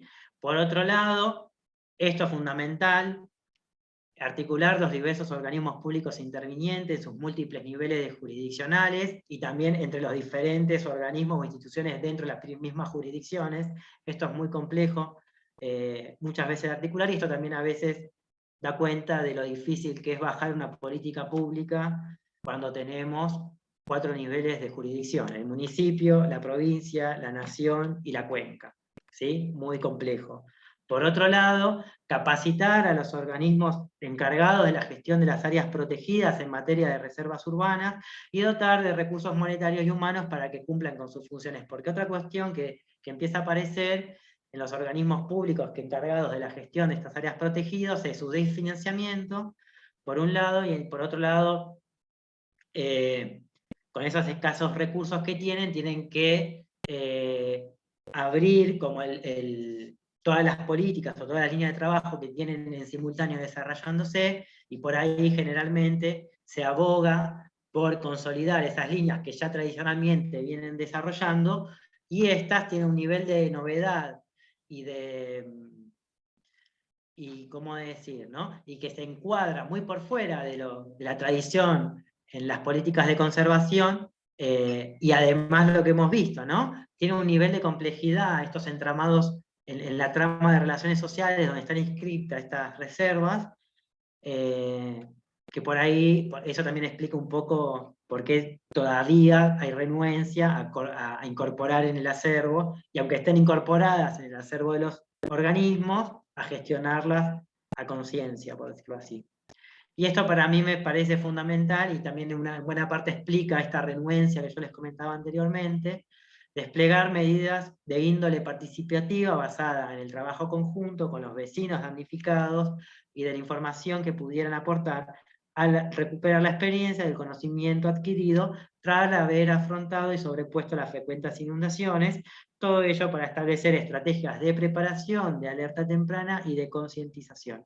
Y en este sentido, muchas veces hay como un cierto centralismo en la toma de decisión de políticas públicas, donde se recurre al conocimiento experto, y muchas veces los propios vecinos, las propias comunidades, tienen un conocimiento in situ, no profesional, podemos pensarlo en esos términos, pero que constantemente, al estar conviviendo y afrontando estos eventos, ellos ya tienen sistemas de alarma, ya saben cuáles son las zonas que se anegan, por dónde pueden circular para evacuar, qué tipo de, por decir, qué tipos de suplementos o de insumos básicos son los que más se requieren, cuáles son, no sé, qué tipo de vehículos pueden acceder o no, hasta dónde llega el nivel de cota cuando se inunda, etc. Y toda esa información de hecho que tienen las comunidades muchas veces no se recupera.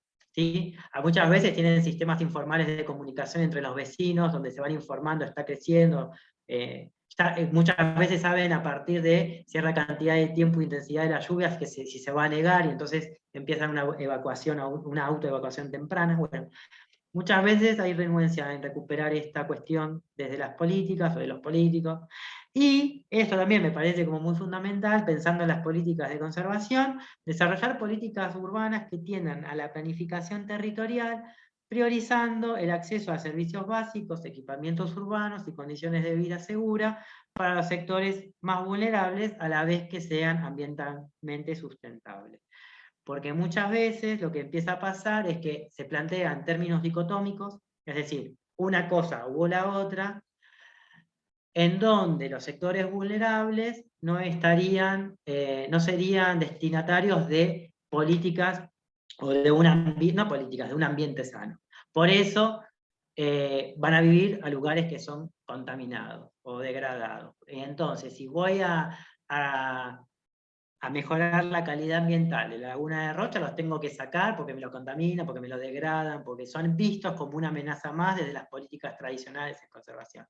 Y tradicionalmente las políticas de conservación han tenido una tradición en expulsar a los pueblos originarios. En el último tiempo ha habido desarrollo de políticas de articulación, como las experiencias de comanejo en el Lanín, etc. Pero hay como una tradición en tener esa visión de no pensar articuladamente políticas de conservación con políticas de abordaje social territorial. Más cuando lo pensamos, que las áreas inundables tradicionalmente funcionaron como tierras donde los grupos más vulnerables las urbanizaron históricamente. Y eso explica que los márgenes del riachuelo, buena parte del río Reconquista y otros cursos de agua, sean habitados por villas de asentamiento. Bueno, esa problemática ese tipo de ocupación de uso de suelo urbano va a seguir estando. Y la erradicación violenta o esperar una política que los erradique, que además quienes viven ahí son previos a que haya este valor ambiental por la conservación. Y mismo muchos de estos grupos ambientalistas que abogan por la conservación hacen trabajo en estos barrios, porque trabajos de educación ambiental, de concientización, muchos de ellos y ellas laburan en las escuelas de las inmediaciones, y hay un laburo ahí fuerte para recuperar. Pero bueno, hay una resistencia todavía desde los organismos, porque es toda una innovación, donde tradicionalmente estos organismos son biólogos, ecólogos y abogados. Hay una mayor incorporación de trabajadores sociales, de antropólogos, otro tipo de perfil profesional, para compatibilizar este tipo de articulaciones que se dan en los intersticios urbanos, ¿sí?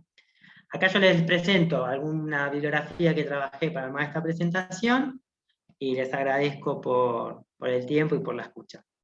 Y quedo abierto a consultas, dudas, preguntas, lo que fuera. Muy bueno, Sergio, te felicito. Me gustó mucho. Gracias. Gracias. Bueno, Ser, muchas gracias por la presentación, muy clara como siempre. Y bueno, ahora hagamos esta instancia de un mini debate, dudas, consultas, comentarios. A los que quieran, bienvenido sea. Así que bueno, adelante. Creo que andaba Lía. Hola, Lía. Hola, Lía. Ahora sí, perdón, ¿qué tal? Buenas tardes, estaba acá en las sombras. ¿Cómo estás, Lía? Gracias por conectarte. No, por favor, gracias a ustedes por esta clase abierta, por la convocatoria. Bueno, continúen, terminen, después en todo caso charlamos. Bueno, muy bien. Bueno, Ser, está el micrófono abierto para quien quiera comentar algo.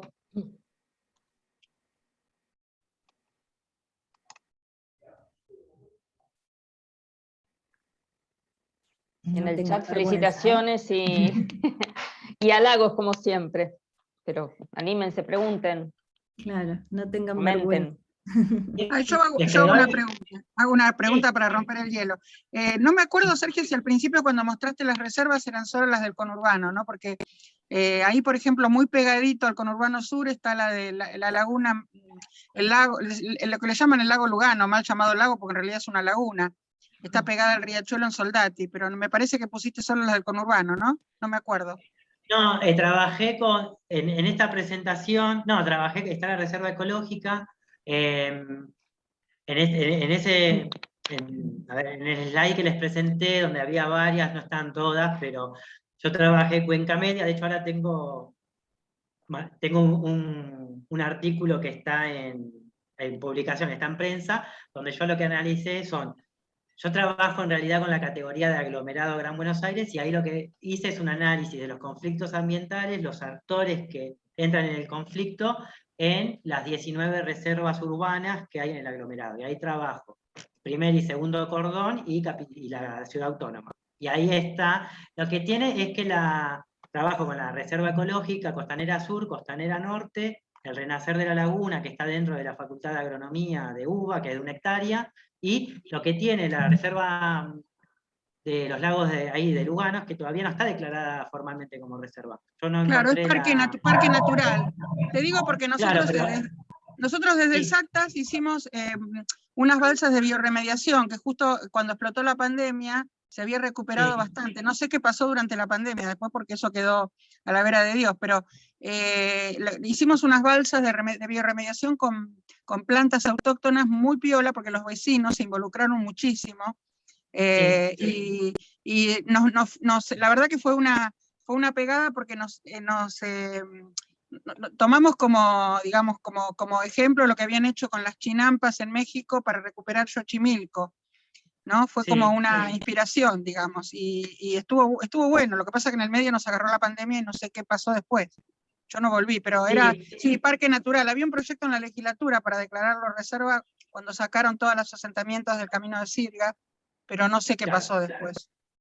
En el conurbano, en el conurbano, en el aglomerado, por lo menos hay 6 iniciativas que están demandando a las autoridades la declaración de reserva.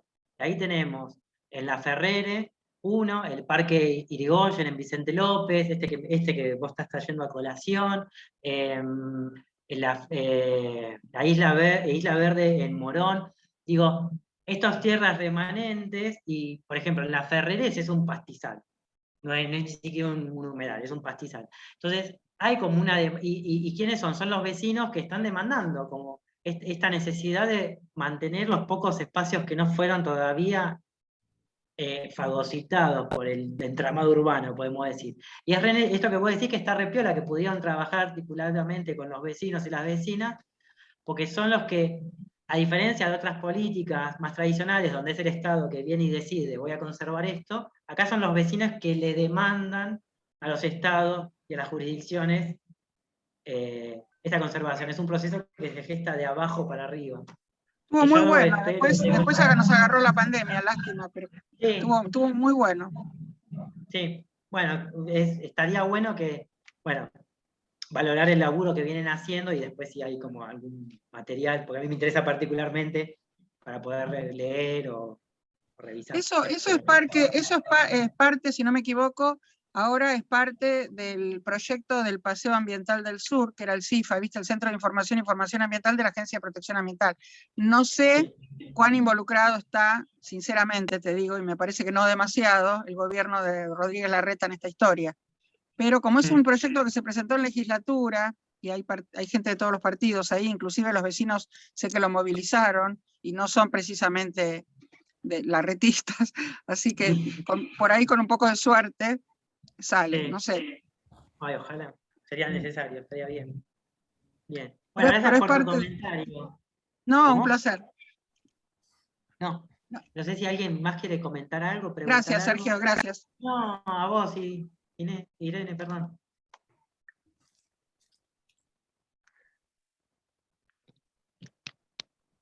Sí, no, nada más.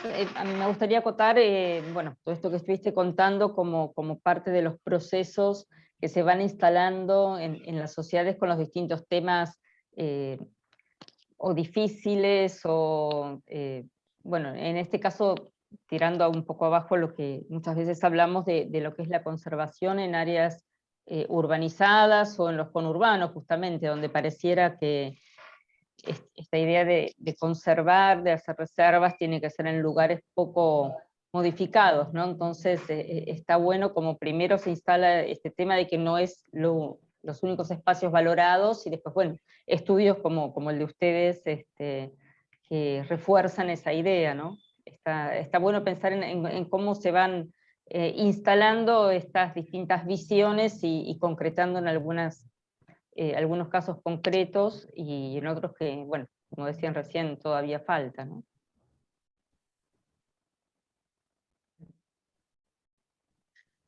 Sí, falta. Yo creo, no sé si tengo la esperanza, pero yo creo que como todo proceso, en algún momento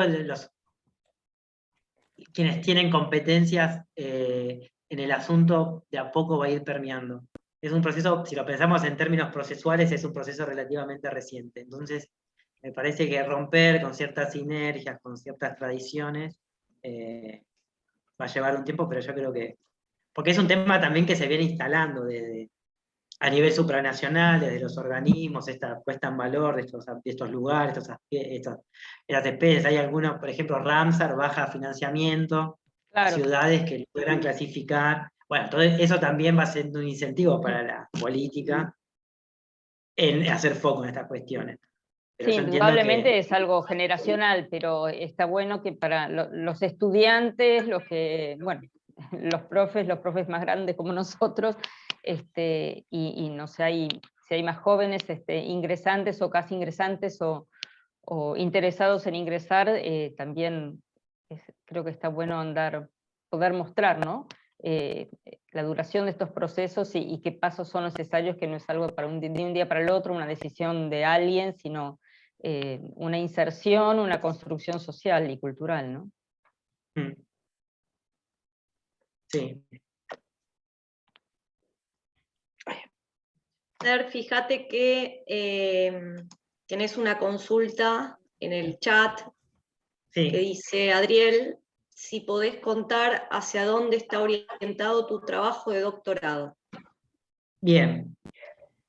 Muy sucintamente, en doctorado sigo trabajando en la Cuenca Media, pero además de Laguna de Rocha también incorporo Santa Catalina, que les había mostrado, no sé si, bueno, les dejé de compartir, pero a ver si puedo ir para atrás. ¿Están viendo mi pantalla todavía? No. No. No. Bueno, esperen que hice macana y no sé qué toqué.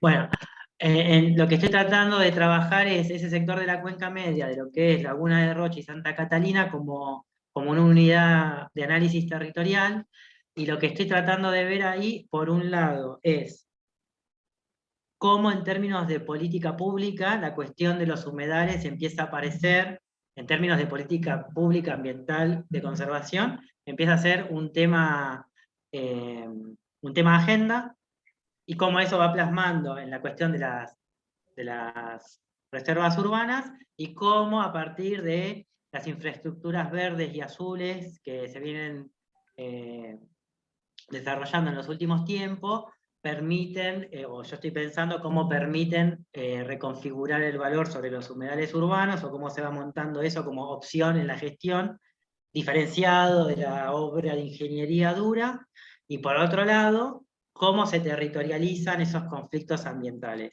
Y ahí porque me interesa darle como una visión geográfica a estos procesos. Yo trabajo con la idea de conflicto ambiental, que es desarrollado mayormente por antropólogos y sociólogos. A mí me interesa ver en mi doctorado cómo esos conflictos tienen su expresión territorial y cómo el territorio también explica y forma parte constitutiva de esos procesos y de esos conflictos. Así como muy sucintamente. No sé si te respondí, Adriel.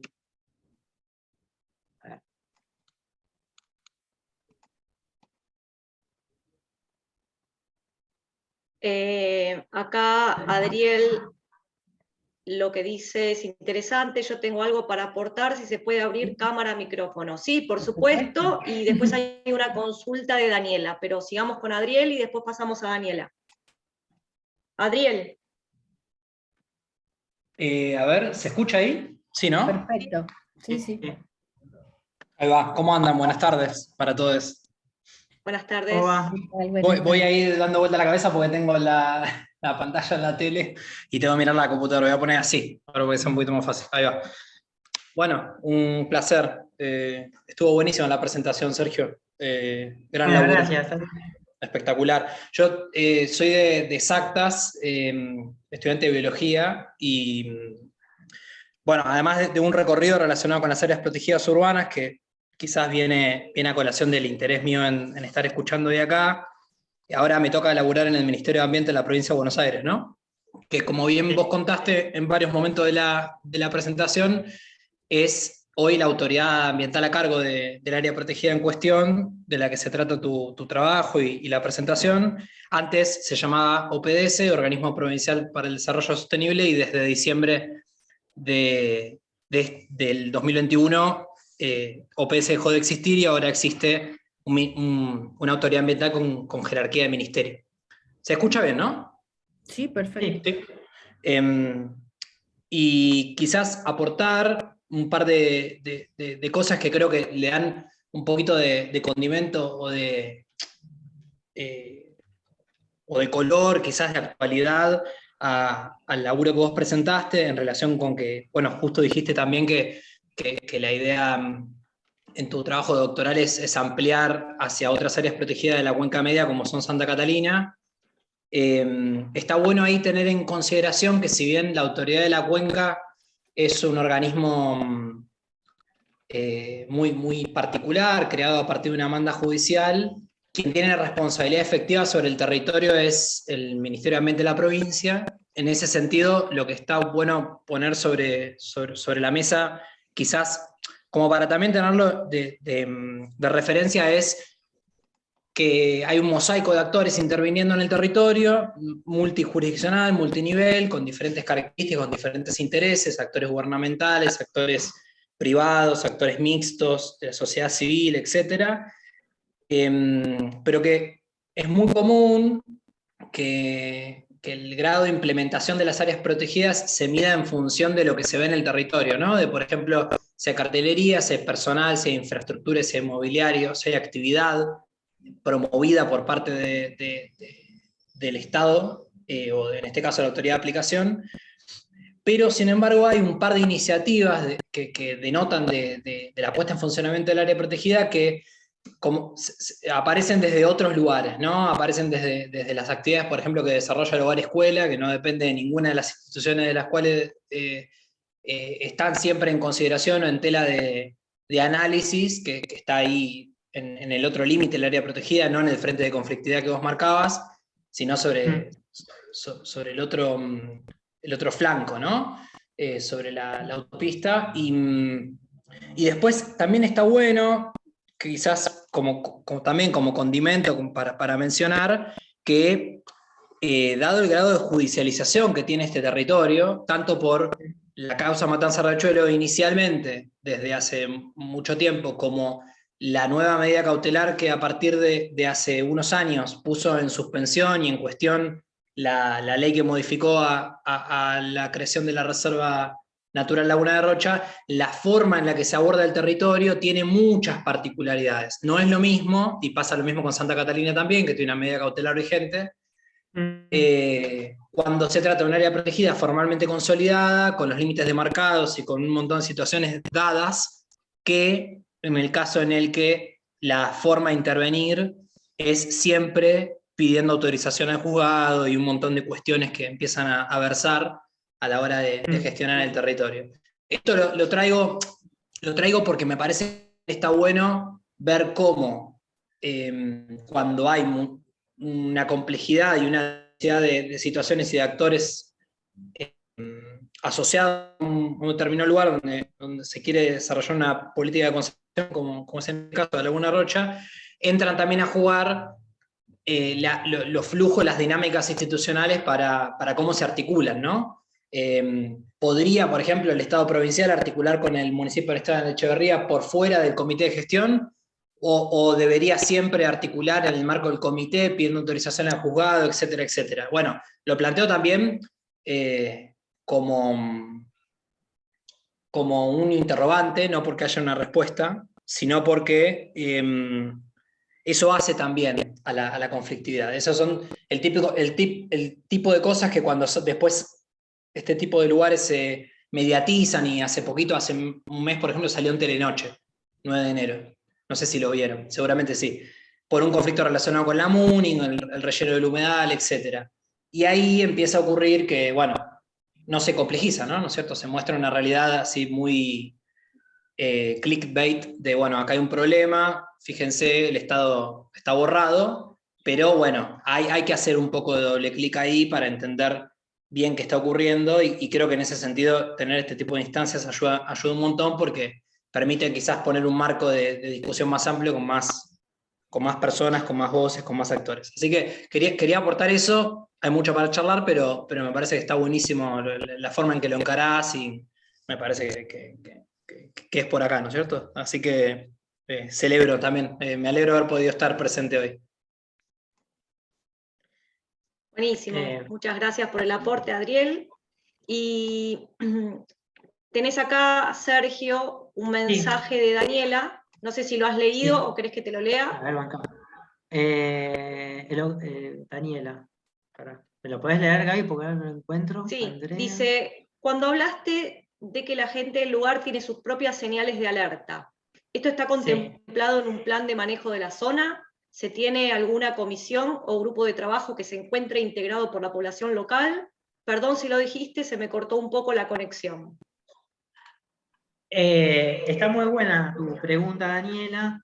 En general,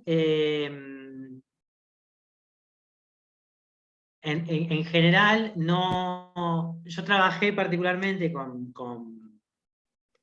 el asentamiento 9 de enero, y lo que se empieza a visualizar ahí es que yo por lo menos no lo pude detectar, que haya como un trabajo articulado con los vecinos y vecinas de esos sitios. Por eso yo decía que muchas veces está como muy centralizado la toma de decisiones de estas políticas públicas, de gestión, particularmente ante el riesgo de inundación o particularmente ante las inundaciones, muy centrado en protocolos que vienen como medio estandarizados, o muy focalizados, centrados en la visión profesional, desperdiciando la posibilidad de trabajar con las comunidades que tienen experiencia por estar conviviendo y en el lugar in situ, y tienen mecanismos informales de comunicación, de autoevacuación, del conocimiento vaquiano, diría Claudia Nathanson, del lugar, de la cosa, que muchas veces no se recupera. Y en este caso yo no he visto que se haya recuperado. Y si bien, bueno, faltaría ver, por ejemplo, la CUMAR tiene desarrollado todo ese mapa de riesgo ambiental, habría que ver cómo desde el municipio se articula, cómo desde la defensa civil se articula con este mapa de riesgo ambiental. Esos instrumentos que están ahí girando, ¿se articulan, no se articulan? Y es un poco lo que comentaba Adriel, de la dificultad de la articulación interinstitucional hacia dentro de desde una misma jurisdicción, pero también interjurisdiccional, no siempre es fácil, no siempre se puede llevar a cabo. Pero no sé si te responde tu pregunta, Daniela.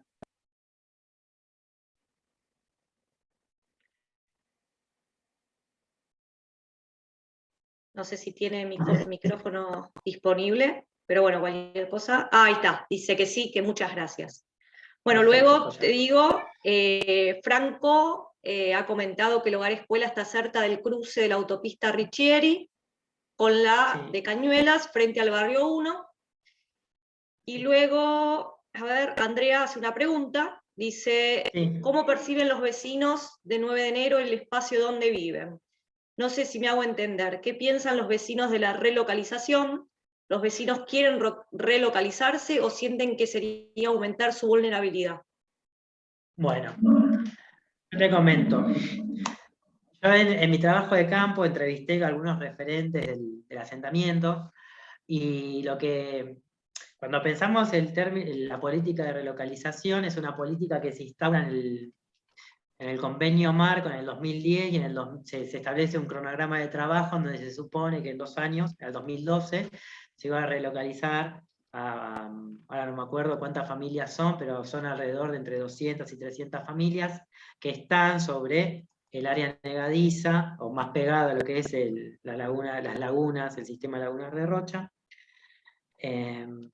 Lo que se ha visto, y si bien hay como un protocolo de relocalización con mesas de trabajo periódicas, informadas, donde los vecinos intervienen en el desarrollo, el diseño de las viviendas y un montón de cuestiones que quedan muy lindas para los protocolos y los papeles. En la puesta en práctica, lo que yo pude detectar es que los vecinos tenían desconocimiento respecto de que iban a ser relocalizados, respecto a los tiempos, respecto a los lugares, porque no se ha llevado constantemente a lo largo del tiempo ese proceso, en el sentido de que actualmente estamos en el 2022 y todavía no se relocalizó nadie del asentamiento del 9 de enero, y la solución habitacional, la solución, y pongo las comillas, es en el distrito de Canin, en un predio semirural, donde no tiene acceso al entramado urbano, a los servicios, a ningún tipo de servicio de educación, de trabajo, en realidad los quitarían de ahí y los aislarían. Yo en mi tesis hablaba de una nueva capa de marginalización, porque los aíslan en un predio semirural, y ahí se rompería toda la trama de solidaridad entre vecinos, entre acceso a los lugares de trabajo, acceso a los servicios de salud, de educación, etc. Serían los términos de vulnerabilización, como lo entiende sí, Porto. Entonces, no ha habido, lo que le puedo decir es eso, como que no ha habido constancia en este tipo de política, los vecinos desconocen, los vecinos y las vecinas desconocen que van a ser relocalizados, ¿no? Y vos pensalo en términos de hecho, yo cuando fui a hacer trabajo de campo, las veces que fui a hacer trabajo de campo en el barrio, en el asentamiento, las primeras veces ellos creían que yo era como que yo era una autoridad del municipio de La Cumar, y para mí eso fue como muy difícil. Ya les cuento un poquito la cocina, la trastienda de la investigación. Para mí fue como muy angustiante, pero fue muy difícil hacer esas entrevistas, porque también entendía el nivel de desconocimiento y de angustia, que venga un pibe y te diga, che, quizás los van a sacar de acá, no lo fue en esos términos, da cuenta también y pinta el nivel de desconocimiento que tienen los vecinos y las vecinas, que además son los destinatarios de este tipo de política, que en última instancia no son el último orejón del tarro, digo, no tienen mucha... No sé si quedó claro.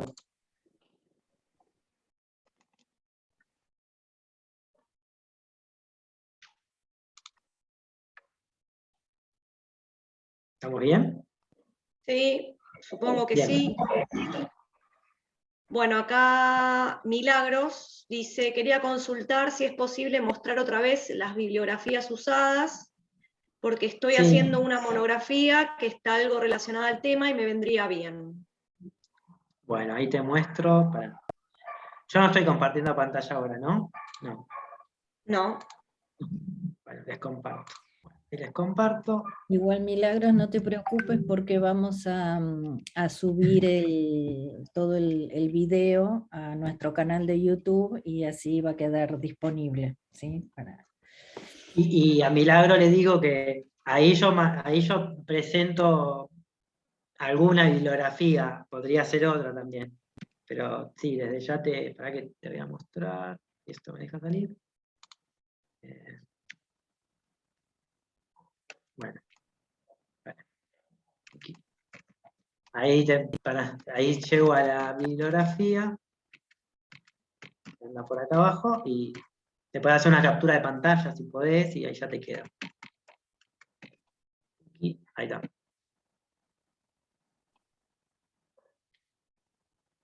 Para la alumna que consultaba, acá hay bibliografía que por ahí Gaby les va a facilitar, que tiene que ver con el caso. Esta tesis está en el repositorio de Filo de la biblioteca, con lo cual la pueden consultar. Y cualquier duda puntual o específica que les surja, o alguna en cuanto a la bibliografía o lo que sea, me pueden consultar. Gaby o yo les paso ahora, les dejo ahí anotado mis mail y me escriben también, o me escribís. ¿Puedo dejar de compartir? Bueno, sí, genial. Ahí se vio la lista de bibliografía. Bueno, Irene nos pidió que cuando subamos el video a YouTube, pasar el link para que los chicos de su cátedra lo miren, así que bueno, Elvi, eso nos encargamos nosotras, si querés yo te ayudo. Y bueno, no sé si alguien quiere consultar algo más, si hay algún chico o chica conectada de educación media en este momento, de cole secundario.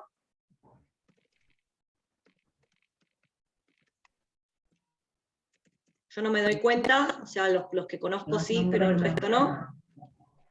¿Tienen alguna duda o algo de la carrera? ¿O de la clase o de la materia?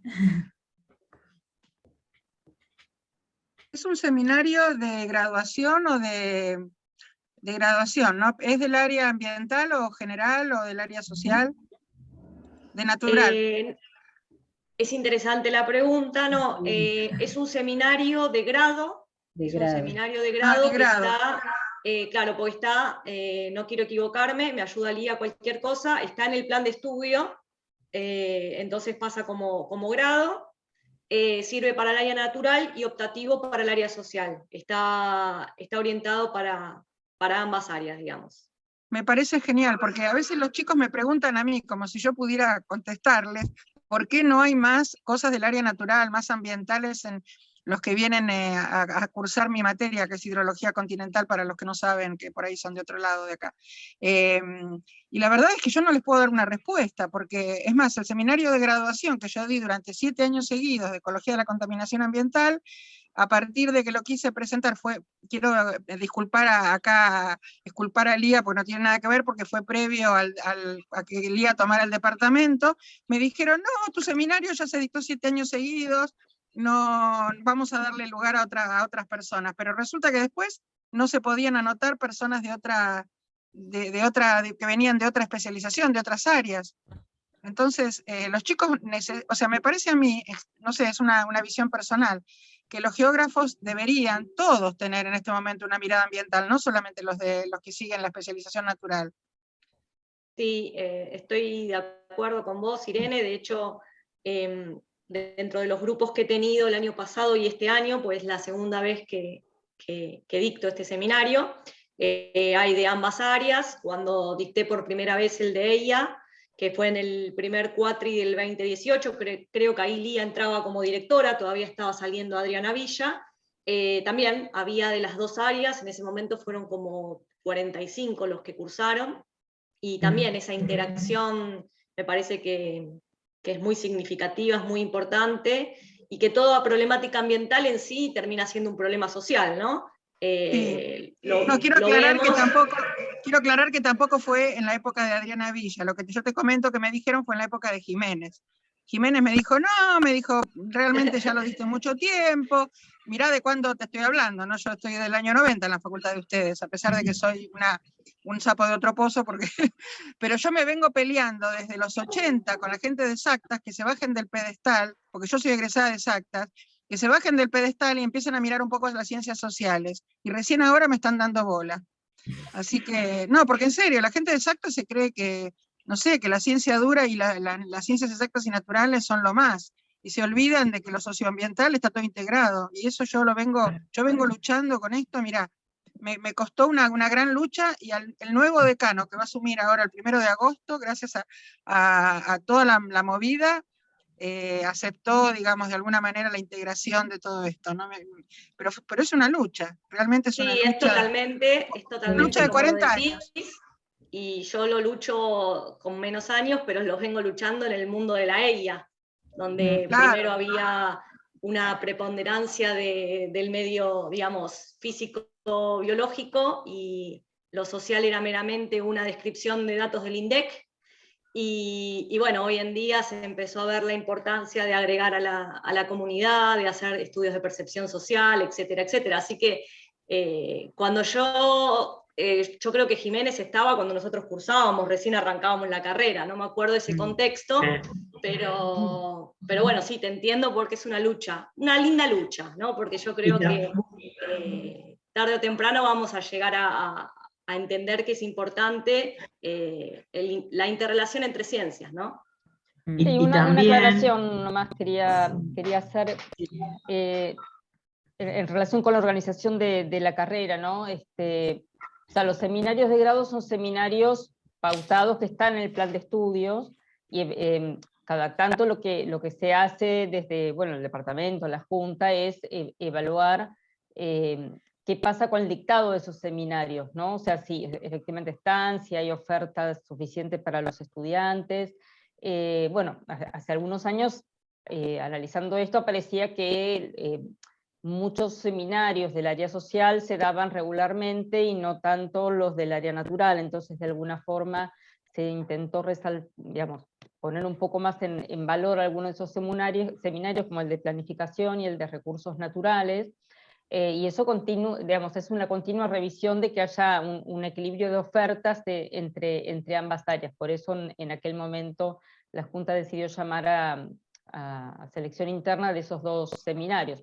No olvidemos tampoco que estamos en el contexto de cambios del plan de estudio, entonces también se va evaluando qué va a pasar en el futuro, si se van a llamar así, bueno, en general, digo, no solamente los de las llamadas del área natural, que todo eso también está muy en discusión, digamos, el mismo sentido de lo que vos decías, Irene, también hay muchas discusiones en la comunidad geográfica sobre la pertinencia o no de la existencia de estas orientaciones, de las áreas, cómo llamarlas, si sería todo lo mismo. O sea, de hecho los seminarios de graduación estaban dando justamente, o estaban pensados para ir variando las especialidades que se iban dando en los distintos seminarios de graduación en todas las áreas, en todos los temas, ¿no? Y hay muchos temas emergentes últimamente, así que hay como bastante oferta de cuestiones diferentes, pero ahí era como poner en valor justamente las expertices de los distintos, no solamente geógrafos, sino también de disciplinas afines, ¿no? Y recientemente una decisión de la Junta fue que los seminarios de graduación fueran para ambas áreas, fueran justamente porque ahí ya no hay tanto límite, no se desdibujan tanto no se dibujan tanto estos límites, estas fronteras entre las áreas de disciplina, sino que justamente se va desdibujando e integrando, ¿no?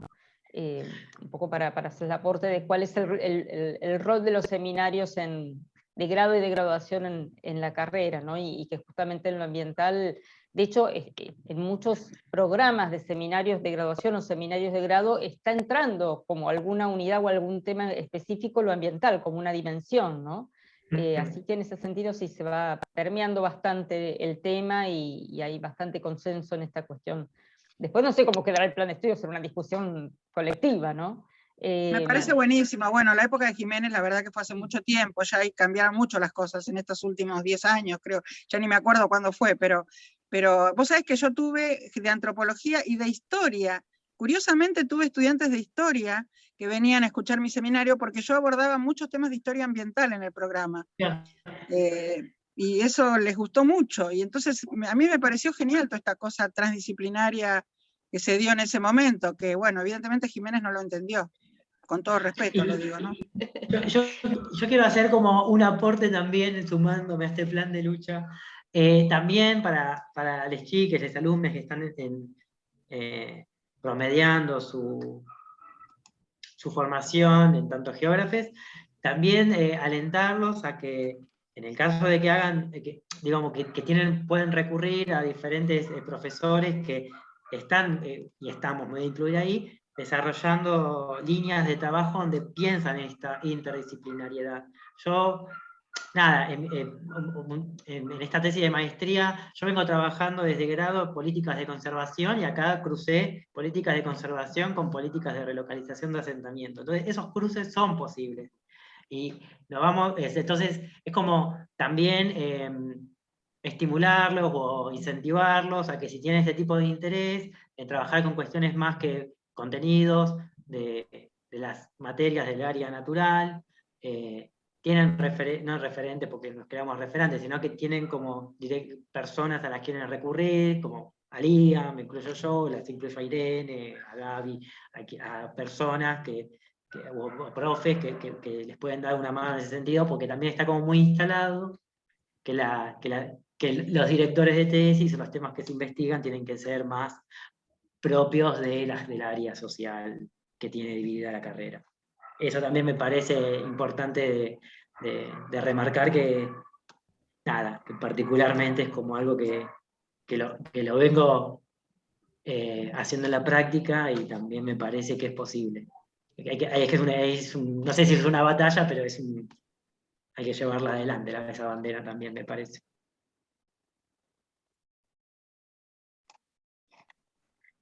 Bueno, sí, totalmente. No sé si, bueno, en Geografía Física de la Argentina también estamos haciendo transversalmente temáticas ambientales, digamos, esa idea, digamos, también la compartimos desde la cátedra ESA, más allá de que no es el foco en lo ambiental, indefectiblemente todo se encuentra entrelazado. Así que bueno, gracias por los aportes. No sé si alguno quiere consultar algo con respecto a la presentación de Sergio o hacer algún comentario. No sé si vos, Lía, o Elvira quieren hacer algún comentario en función de Geo en general, de redes, vos, Elvira. No sé, está abierto el micrófono, bienvenido sea. Bueno, no, en principio agradecerles nuevamente, agradecer a Gaby el espacio y la predisposición siempre para las clases abiertas, que que además de ser un espacio en común, ¿sí? Bueno, tanto para los chicos como para gente de la comunidad que se puede acercar y ver cómo hacemos, y qué estudiamos, y cómo aprendemos, y bueno, y también a jóvenes de la escuela media también, y todo esto queda, por supuesto, disponible en nuestro YouTube y en las redes para que lo puedan después ver y utilizar en otro momento. Y bueno, como siempre, los invitamos a seguir nuestras redes, el Instagram Geografía UBA, o el Facebook Estudiar Geografía en la UBA, bueno, la página web que ya la conocen, y ahí hay muchos testimonios, ¿sí? de geógrafos y geógrafas que están trabajando en distintos ámbitos, así que bueno, y también están todos invitados a participar y aportar y contar su experiencia. Y bueno, como bien saben, sí, los chicos del seminario este año están a todo ritmo ahí, sí, exponiendo sus trabajos, y los vamos subiendo ahí, muy lindo, que han trabajado muy duro en los proyectos de divulgación. Casualmente hoy subimos las infografías, así que están disponibles los archivos en el link para que los puedan bajar, así que está todo muy lindo. Así que bueno, felicitaciones a la profe y a todo el equipo, por supuesto, a todos los equipos. Gracias, Bueno, chicos. gracias, Gracias. Y yo quiero destacar el gran trabajo que hace Elvira con las redes de la facultad, porque realmente yo no he visto, de verdad lo digo, de corazón, y Elvira sabe que, porque se lo dije en privado varias veces, está fabuloso, porque aparte le da ese toque de humor en el medio de la información pura y dura, con los memes, y está muy, muy bueno, sobre todo los fines de semana, ¿no? Cuando la gente un poco afloja, está genial, Claro. así que te felicito, Elvira, realmente. Genial, gracias. Irene también es una gran replicadora de posteos, y bueno, también, por supuesto, hay videos de Irene sobre su temática cuando fue la bajante del Paraná y otros, así que también van a ver ahí sus aportes en los videos de Instagram. Así que bueno, así que chicos... Hay que mover el algoritmo, chicos, así que pongan like y todo eso, porque... Y sí, porque Instagram se está portando un poco raro últimamente, así que Sí. tienen que ponerle like a Elvira a cada posteo. A todo. Likeen y repliquen. Vengan esos likes.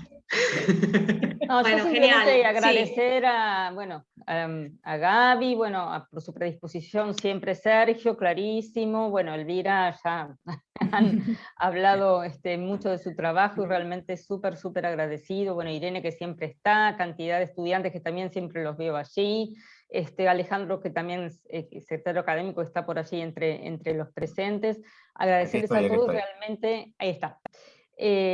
Que bueno, esto es lo que hace que la carrera termine siendo algo colectivo, ¿no? O sea, podríamos dar nuestras clases y nada más, pero este tipo de esfuerzos de parte de la comunidad que siempre está poniendo el hombro, me parece que es lo que nos hace crecer, ¿no? Así que felicitaciones a todos y muchísimas gracias a todos, como dicen algunos, por estar siempre y por difundir, bueno, también hay gente de otras facultades, así que agradecerles a ellos también. Fue una clase abierta y bueno, vamos por mucho más de esto. Así que... Bueno, genial. Gracias a todos por los aportes, la verdad que para mí un placer que estén acá. 3 que han sido mis profes, así que nada, para mí siempre es un orgullo compartir estos espacios desde otro lado, pero siempre con el mismo cariño y tratando de aprender cosas nuevas todos los días con ustedes y con mis estudiantes, que bueno, tenemos esa meta de hacer proyectos para poder compartir con los demás. Yo creo que es una forma de aprendizaje un tanto nueva, pero que es lo que más sirve porque, bueno, es transmitir el conocimiento a otras personas que quizás no tienen el acceso que tenemos nosotros y que en ese sentido somos privilegiados. Así que bueno, yo lo disfruto mucho, soy exigente, siempre digo, les corrijo las comas, pero como verán, hay buenos resultados y bueno, para mí es la mayor gratificación, ¿no?, que puede tener un docente. los chicos y las chicas puedan buscar su excelencia, ¿no? Más allá de un número y una aprobación de una materia. Así que bueno, gracias por estar, la verdad un placer, y bueno, si les parece, terminamos con la grabación. No sé, Sergio, si vos querés comentar algo más. Nada, agradecer el espacio, porque por siempre tenerme presente e invitarme particularmente en este tipo de intervenciones que son abiertas a la comunidad. Siempre es un gusto, siempre es un placer compartir un espacio de laburo con vos, Gaby, también en el marco de la carrera, y al resto de los colegas y las colegas, por asistir, por estar presente, por el interés. Quiero remarcar el énfasis que hizo Irene sobre el laburo que hace Elvira en las redes, porque hay que subrayarlo. Y muchas gracias también, sobre todo, a los y las alumnos del seminario, y los que estén por fuera también, por haberse interesado, por participar. Y bueno, eso. Así ya no... Bueno, eso. destaco al compañero Diego, del grupo del seminario, que la verdad que siempre nos ha prestado su Zoom Premium para poder hacer estas charlas. Así que bueno, eso también es parte de colaborar con los demás, y lo valoro un montón. Y bueno, si querés, Ser, dejamos de grabar, le damos stop, y bueno, terminamos acá. Nosotros tenemos un recreíto y continuamos con el seminario hasta las 21,